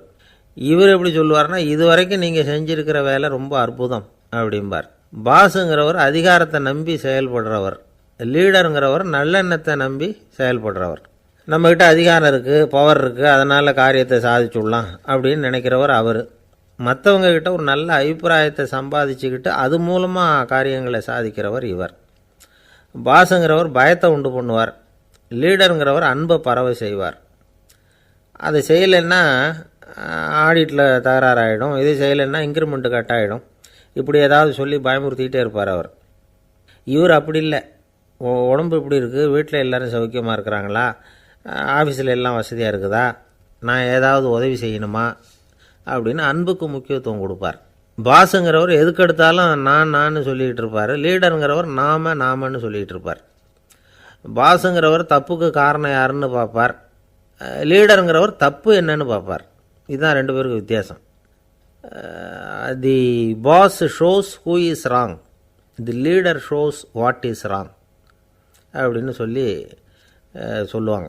இந்த காரியம் எப்படி செய்யப்பட்டிருக்கு அப்படின்னு தெரிஞ்சுக்கிறவர் பாஸ், இந்த காரியத்தை எப்படி செய்யணும்னு செஞ்சு காட்டுறவர் லீடர். பாஸுங்கிறவர் பணியாளர்களை திட்டுவார், லீடர் மரியாதைக்குரியவராக நடத்துவார், அதுக்குரியவராக அவர் நடந்துக்குவார். செய்கிற வேலையை ஒரு சுமையாக நினைக்க வைக்கிறவர் பாஸ், செய்கிற வேலையை ஒரு சந்தோஷமாக ஆக்கிறவர் லீடர். ஒரு முதலாளியாக இருக்கிறவர் அல்லது ஒரு நிர்வாகியாக இருக்கிறவர் இது மாதிரியான நுணுக்கங்களையெல்லாம் தெரிஞ்சு வச்சுக்கிறது நல்லது. ஒரு பாஸ் இருக்கார், அவர் ஒரு நாள் ரொம்ப பெருமையாக தன்னோட ஆஃபீஸை பற்றி பேசிக்கிட்டு இருந்தார். எனக்கு கீழே 200 பேர் வேலை செய்கிறாங்க சார், நான் ஒரு கோடு கிழிச்சா அவங்க அதை தாண்டாத அளவுக்கு நான் நடந்துக்கிறேன் சார் அப்படின்னார் அவர். அது எப்படி முடியுது உங்களால் அப்படின்னு கேட்டோம். நான் கோடே கிழிக்கிறதில்ல சார் அப்படின்னார். என்ன சார் உங்கள் பையன் என்ன செஞ்சுக்கிட்டு இருக்கிறான் இப்போது அப்படின்னு கேட்டார் ஒருத்தர். அடிக்கடி கண்ணாடி முன்னாடி நின்று அழகு பார்த்துக்கிட்டு இருக்கிறான் சார் அப்படின்னார் அப்பா. இளம் பருவம் இப்படி தான் இருக்கும், அதையெல்லாம் சாதாரணமாக நினச்சிடாதீங்க அப்படின்னார் அவர். என்ன சார் சொல்கிறீங்க, கண்ணாடி முன்னாடி நின்றுக்கிட்டு நேரத்தை வீணாக்கிக்கிட்டு இருக்கான், அதை ஒரு பெரிய விஷயமாக நான் நினைக்கணுமா அப்படின்னார் இவர். இளம் பருவத்தில் இளைஞர்களுக்கும் சின்ன பொண்ணுங்களுக்கும் அடிக்கடி கண்ணாடியில் பார்க்கணும்னு தோணும். அது வெறுமனே அழகு பார்க்குறது மட்டும் இல்லை, அவங்க தங்களையே தேடி கண்டுபிடிக்கிற ஒரு முயற்சி அது. இது ஒரு மனோதத்துவ விளைவு. இது வரைக்கும் சின்ன பிள்ளையாக இருந்துட்டோம், இனிமேல் நாமளும் மற்றவங்க மாதிரி மனிதர்கள் தான் அப்படிங்கிற உணர்வு அவங்களுக்கு வருது. தங்களோட முகம் எப்படி இருக்குது, அழகு எப்படி இருக்குது, உடம்பு நேரம் எப்படி இருக்குது, முடி எப்படி இருக்குது அப்படிங்கிறதையெல்லாம் கண்டுபிடிக்கிறாங்க. அதுக்கப்புறம் இன்னொரு ஆணோ பொண்ணோ தன்னை கவனிக்கணும் அப்படின்னு நினைக்கிறாங்க. இதெல்லாம் மனோதத்துவ உண்மைகள், இதெல்லாம் இயற்கை. இதை பார்த்துட்டு பெற்றவங்க பிள்ளைங்க கெட்டு போட்டாங்க அப்படின்னு நினைக்கக்கூடாது, அவங்கள திட்டிக்கிட்டே இருக்கக்கூடாது. இன்றைக்கி பல குடும்பங்களில் இதுதான் நடந்துக்கிட்டு இருக்குது. மனுஷ வாழ்க்கையிலேயே இப்படியும் இல்லாத அப்படியும் இல்லாத ஒரு பருவம் இளம் பருவம். 13லேருந்து 19 வயசுக்கு உட்பட்ட ஆண்கள் பெண்கள் இந்த வகையை சேர்ந்தவங்க, டீனேஜ் குரூப். இவங்களை சின்னவங்கன்னு நினச்சிட முடியாது, பெரியவங்கன்னு நினச்சிட முடியாது. இவங்க ரொம்ப சென்சிட்டிவ். சமூகம் நினச்சா இவங்களை நல்லவங்களாகவும் ஆக்கலாம், கெட்டவங்களாகவும் ஆக்கலாம். கொஞ்சம் அக்கறை எடுத்துக்கிட்டால் பெரிய பெரிய மேதைகளையும் விஞ்ஞானிகளையும் உருவாக்கலாம். ஆனால் நடக்கிறது என்ன தெரியுமா, அநேகமாக இவங்களை யாருமே சரியாக புரிஞ்சுக்கிறது இல்லை, இவங்களை சரியாக நடத்துறதும் இல்லை. இது வரைக்கும் நாம் சொல்கிறத கேட்டுக்கிட்டு இருந்தான், இப்போல்லாம் அவன் இஷ்டத்துக்கு நடக்க ஆரம்பிச்சிட்டான் அப்படின்னு வருத்தப்படுற பெற்றோர்கள் அதிகம். இது வருத்தப்படுற விஷயம் இல்லை, சந்தோஷப்பட வேண்டிய விஷயம். உங்கள் புள்ள சொந்தமாக யோசிக்க ஆரம்பிக்கிறதும் நடந்துக்க ஆரம்பிக்கிறதும் ஒரு தப்பான விஷயமா? அவன் கடைசி வரைக்கும் உங்கள் பேச்சையே கேட்டுக்கிட்டு இருக்கணுங்கிறது என்ன நியாயம்? இன்றைக்கி இளைஞர்களை பெரியவங்க தப்பாக புரிஞ்சுக்கிட்டு தவறாக நடத்துறதுனால தான் அவங்களுக்கு வெறுப்பு, எரிச்சல், மனக்கசப்பு எல்லாம் உண்டாகுது. பெற்றவங்க சரியாக மதிக்கிறது இல்லை அப்படிங்கிற ஒரே காரணத்தினாலேயே வீணாக போகிற பிள்ளைங்க இன்றைக்கி அதிகம். சரி, பெற்றவங்களுக்கு இன்றைக்கி என்ன தான் புத்தி சொல்ல வர்றீங்க அப்படின்னு கேட்குறீங்களா? நாம் எதையும் சொல்ல வரல, ஆனால் அது சம்பந்தமான சில நிபுணர்கள் சொல்லியிருக்கிறத உங்கள் காதில் போட்டு வைக்கலாம். அது என்னென்னா, பிள்ளைங்கக்கிட்ட அன்பு செலுத்துங்க. குழந்தையாக இருந்தப்போ எவ்வளவு பாசமாக இருந்தீங்க, வளர வளர அதை ஏன் குறைச்சிக்கிறீங்க? பெற்றவங்களின் அன்பான வார்த்தைகளுக்கு ஏங்குறவங்க தான் இன்றைய இளைஞர்கள். அவங்க எதை சொன்னாலும் அதை அக்கறையாக காது கொடுத்து கேளுங்க, அலட்சியப்படுத்தாதீங்க. அவங்க விரும்புகிறது உங்கள்கிட்ட இருந்து ஒரு மதிப்பு, மரியாதை, அங்கீகாரம், இவ்வளவு தான். அவங்க அவங்களாவே முடிவுகள் எடுக்கட்டும், அதுக்கு நீங்கள் உதவியாக இருங்க, அது போதும். மற்றவங்க முன்னாடி, முக்கியமாக அவங்க நண்பர்கள் முன்னாடி அவங்கள பற்றி மட்டமாக பேசாதீங்க. அவங்கக்கிட்ட பொய் சொல்லக்கூடாது. நீங்கள் சொன்னது பொய்ன்னு தெரிஞ்சு போச்சுன்னா உங்கள் பேரில் அவங்களுக்கு இருக்கிற மதிப்பு போயிடும், நம்பிக்கை போயிடும். அவங்களுக்கு முன்னாடி நீங்கள் சண்டை போடக்கூடாது. உங்கள் பிள்ளைய எப்பவும் இன்னொரு பிள்ளையோட ஒப்பிட்டு பேசுகிற வேலையே வேணாம். கூட பிறந்த மற்றவங்களோட கூட ஒப்பிடக்கூடாது. இப்படி செஞ்சால் அவன் உங்ககிட்டையும் பிரியமாக இருக்க மாட்டான், அவங்ககிட்டையும் பிரியமாக இருக்க மாட்டான். புள்ள எங்கே போகிறான், என்ன பண்ணுறான் அப்படின்லாம் துப்பறிஞ்சிக்கிட்டு இருக்கக்கூடாது. இளைஞர்கள் தனிமையை விரும்புகிறவங்க. அவங்கள பெட்டியில் வச்சு மூடி பாதுகாக்கணும்னு நினைக்கக்கூடாது. அவங்கள எப்படி பாதுகாக்கிறது அப்படிங்கிறது அவங்களுக்கே தெரியும். உங்கள் புள்ள எப்படி நடந்துக்கணும்னு நீங்கள் எதிர்பார்க்குறீங்களோ அது மாதிரி நீங்கள் நடந்து காட்டுங்க, அது போதும். ஒரு வீட்டில் அப்பாவும் அம்மாவும் பேசிக்கிட்டு இருக்கிறாங்க. என்னங்க, நம்ம பொண்ணு பெரியவளாயிட்டா, அடிக்கடி கண்ணாடி முன்னாடி போய் நின்றுக்கிட்டு இருக்கிறா, சீக்கிரமாக ஒரு பையனை பார்த்து கல்யாணத்தை முடிக்காமல் இப்படி மசன்னு கல் மாதிரி உட்காந்துருக்குறீங்களே அப்படின்னு சத்தம் போட்டாங்க அந்த அம்மா. அவசரப்படாத, பார்க்குறதுக்கு கண்ணுக்கு அழகாக லட்சணமாக புத்திசாலியாக ஒரு பையன் கிடைக்க வேணாமா, அதுதான் பார்த்துக்கிட்டு இருக்கிறேன் அப்படின்னார் அப்பா. இதுக்கு அந்த அம்மா சொல்கிறாங்க, எங்கள் அப்பா இப்படியெல்லாம் நினச்சிக்கிட்டு இருந்திருந்தா எனக்கு கல்யாணமே ஆயிருக்காது தெரியுமா அப்படின்னாங்களாம். 1816 வருஷம் செப்டம்பர் மாதம் 11 பிரான்ஸ் தேசத்தில் உள்ள ஒரு மருத்துவமனை. அங்கே ஒரு இளம் டாக்டர் கொஞ்ச நாளைக்கு முன்னாடி தான் அந்த ஆஸ்பத்திரியில் புதுசாக வேலைக்கு சேர்ந்துருக்கிறார். அவர் பேர் ரெனே லெனக். அவர் அன்னைக்கு காலையில் அந்த மருத்துவமனையில் அப்படியே ரவுண்ட்ஸ் வந்துக்கிட்டு இருக்கிறார். வார்டில் ஒரு படுக்கையில் ஒரு இளம்பெண் படுத்திருக்கிறா. அந்த பொண்ணுக்கு இருதய நோயாக இருக்கலாம்ங்கிறது மற்ற டாக்டர்கள் சந்தேகம். அந்த காலத்துல எல்லாம் ஒருத்தருடைய இருதய துடிப்பை தெரிஞ்சுக்கணும்னா நோயாளியின் மார்பில் டாக்டர் காதை வச்சு பார்த்து தான் தெரிஞ்சுக்கிறது வழக்கம்.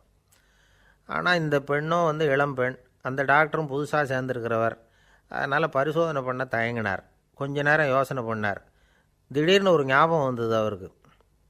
அதாவது அன்றைக்கி விடியற் காலையில் தோட்டத்தில் அப்படி வாக்கிங் போயிட்டு இருந்தப்போ சின்ன பசங்கள்லாம் ஒரு மரக்கட்டையை வச்சு விளையாடிக்கிட்டு இருந்தாங்களாம். அதை இவர் பார்த்துருக்கிறார். அது என்ன விளையாட்டுனா, ஒரு நீளமான மரப்பலகை, அதில் ஒரு முனையில் ஒரு பையன் தன்னுடைய காதை வச்சுக்கிட்டு இருக்கிறான், மறுமுனையில் இன்னொரு பையன் அந்த மரப்பலகையை ஒரு ஆணியால் கீறிக்கிட்டு இருக்கிறான். ஒரு முனையில் ஆணியால் கீறும் பொழுது மறுமுனையில் காதை வச்சிருக்கிற பையனுக்கு அந்த சத்தம் துல்லியமாக கேட்குது. அந்த டாக்டருக்கு காலையில் பார்த்த இந்த விளையாட்டு ஞாபகத்துக்கு வந்துட்டுது. உடனே என்ன பண்ணார் தெரியுமா? ஒரு நீளமான காகிதத்தை எடுத்தார். அதை அப்படியே உருளை மாதிரி உருட்டினார். ஒரு முனையை அந்த நோயாளியின் மார்பில் இடது பக்கம் வச்சார், இன்னொரு முனையில் தன்னுடைய காதை வச்சார். என்ன ஆச்சரியம்! நோயாளியின் மார்பில் நேரடியாக காதை வச்சு கேட்குறத விட துல்லியமாக கேட்டுது இதய துடிப்பு. இதய துடிப்பு மட்டும் இல்லை, மூச்சு இழுத்து விடுறது, திரவ பொருள்களின் அசைவு, எல்லா சத்தமும் தெளிவாக கேட்குது. கிரேக்க மொழியில் ஸ்டெத்தாஸ் அப்படின்னா மார்பு, ஸ்கோப்பின் அப்படின்னா பார்ப்பதுன்னு அர்த்தம். அதனால் டாக்டர் ரெனே லெனக் தான் கண்டுபிடிச்ச கருவிக்கு ஸ்டெத்தஸ்கோப் அப்படின்னு பேர் வச்சார். அவரே முதல் மாடலையும் செஞ்சார். அளவு ரொம்ப பெருசாக இருந்தது, சுலபமாக எடுத்துகிட்டு போகிறது கஷ்டம், அது அவ்வளோ கஷ்டமாக இருந்தது அது. அதனால் அவரே அதை அப்புறம் 2 பிரிவாக தயார் பண்ணார். இது 2 துண்டையும் டாக்டர் தன்னோட கோட்டு பாக்கெட்டில் வச்சுக்கலாம், தேவைப்படுறப்ப எடுத்து ஒன்றா சேர்த்துக்கலாம். இப்படி தான் அவர் ஆரம்பத்தில் பண்ணார். தன்னுடைய இந்த கண்டுபிடிப்பை பற்றி அவர் ஒரு புத்தகம் எழுதினார். நிறைய விற்றுது, புகழும் பணமும் சேர்ந்தது. பணமும் புகழும் சேர்ந்தது மாதிரியே அவருக்கு ஒரு நோயும் சேர்ந்தது. அது என்ன நோயின்னு கண்டுபிடிக்கிறதுக்கும் அவர் கண்டுபிடிச்ச கருவி தான் உபயோகப்பட்டு தான். அவரே அதை கண்டுபிடிச்சார். அவருக்கு வந்திருந்தது காச நோய். 1826 வருஷம் ஆகஸ்ட் மாதம் 13 உலகத்தின் முதல் ஸ்டெதஸ்கோப்பை கண்டுபிடிச்ச டாக்டர் ரெனே லெனக் காலமானார். அவர் சாகிறதுக்கு முன்னாடி மரத்தால் செஞ்சு வச்சுருந்த ஸ்டெதஸ்கோப்பை தனக்கு வேண்டியப்பட்ட ஒரு டாக்டர்கிட்ட கொடுத்து, என்னுடைய சொத்துக்கள்லேயே ரொம்ப வசந்தது அப்படின்னு சொன்னாராம். அதுக்கப்புறம் 3 வெள்ளைக்காரங்க சேர்ந்து இந்த கருவியில் சில மாற்றங்களை பண்ணாங்க. ஆனால் 1829 லண்டனில் டாக்டர் நிக்கோலஸுங்கிறவர் ஒரு காதால் இதய துடிப்பை கேட்குறத விட டாக்டர் 2 காதாலையும் கேட்குறது தான் சரியாக இருக்கும் அப்படின்னு ஒரு கருத்தை வெளியிட்டார். அதுக்கப்புறம் ரொம்ப காலம் கழித்து 1852 ஜார்ஜ் காமான் அப்படிங்கிறவர் ரப்பர் டியூபுகளை உபயோகப்படுத்தி 2 காதாலையும் கேட்குற மாதிரி ஒரு புதிய வடிவத்தை அதுக்கு கொடுத்தார். அதுக்கு பிறகு அது படிப்படியாக எவ்வளவோ மாற்றங்கள் இருந்தாலும் ஆரம்பத்தில் டாக்டர் ரெனே லெனக் உருவாக்கின அடிப்படை மாடலை யாரும் மாற்றி அமைக்கலைங்கிறது தான் முக்கியமான விஷயம். நமக்கு தெரிஞ்ச ஒரு ஆஸ்பத்திரி, அதில் ஒரு நோயாளி, காலை நேரத்தில் நர்ஸு அந்த பக்கமாக போயிட்டு இருந்தாங்க. அதை பார்த்துட்டு ஒரு நர்ஸுன்னு கத்துறார். நர்ஸு அவசரமாக ஓடி வந்து என்ன விஷயம்னு கேட்டாங்க. சிஸ்டர், இங்கே பாருங்கள்,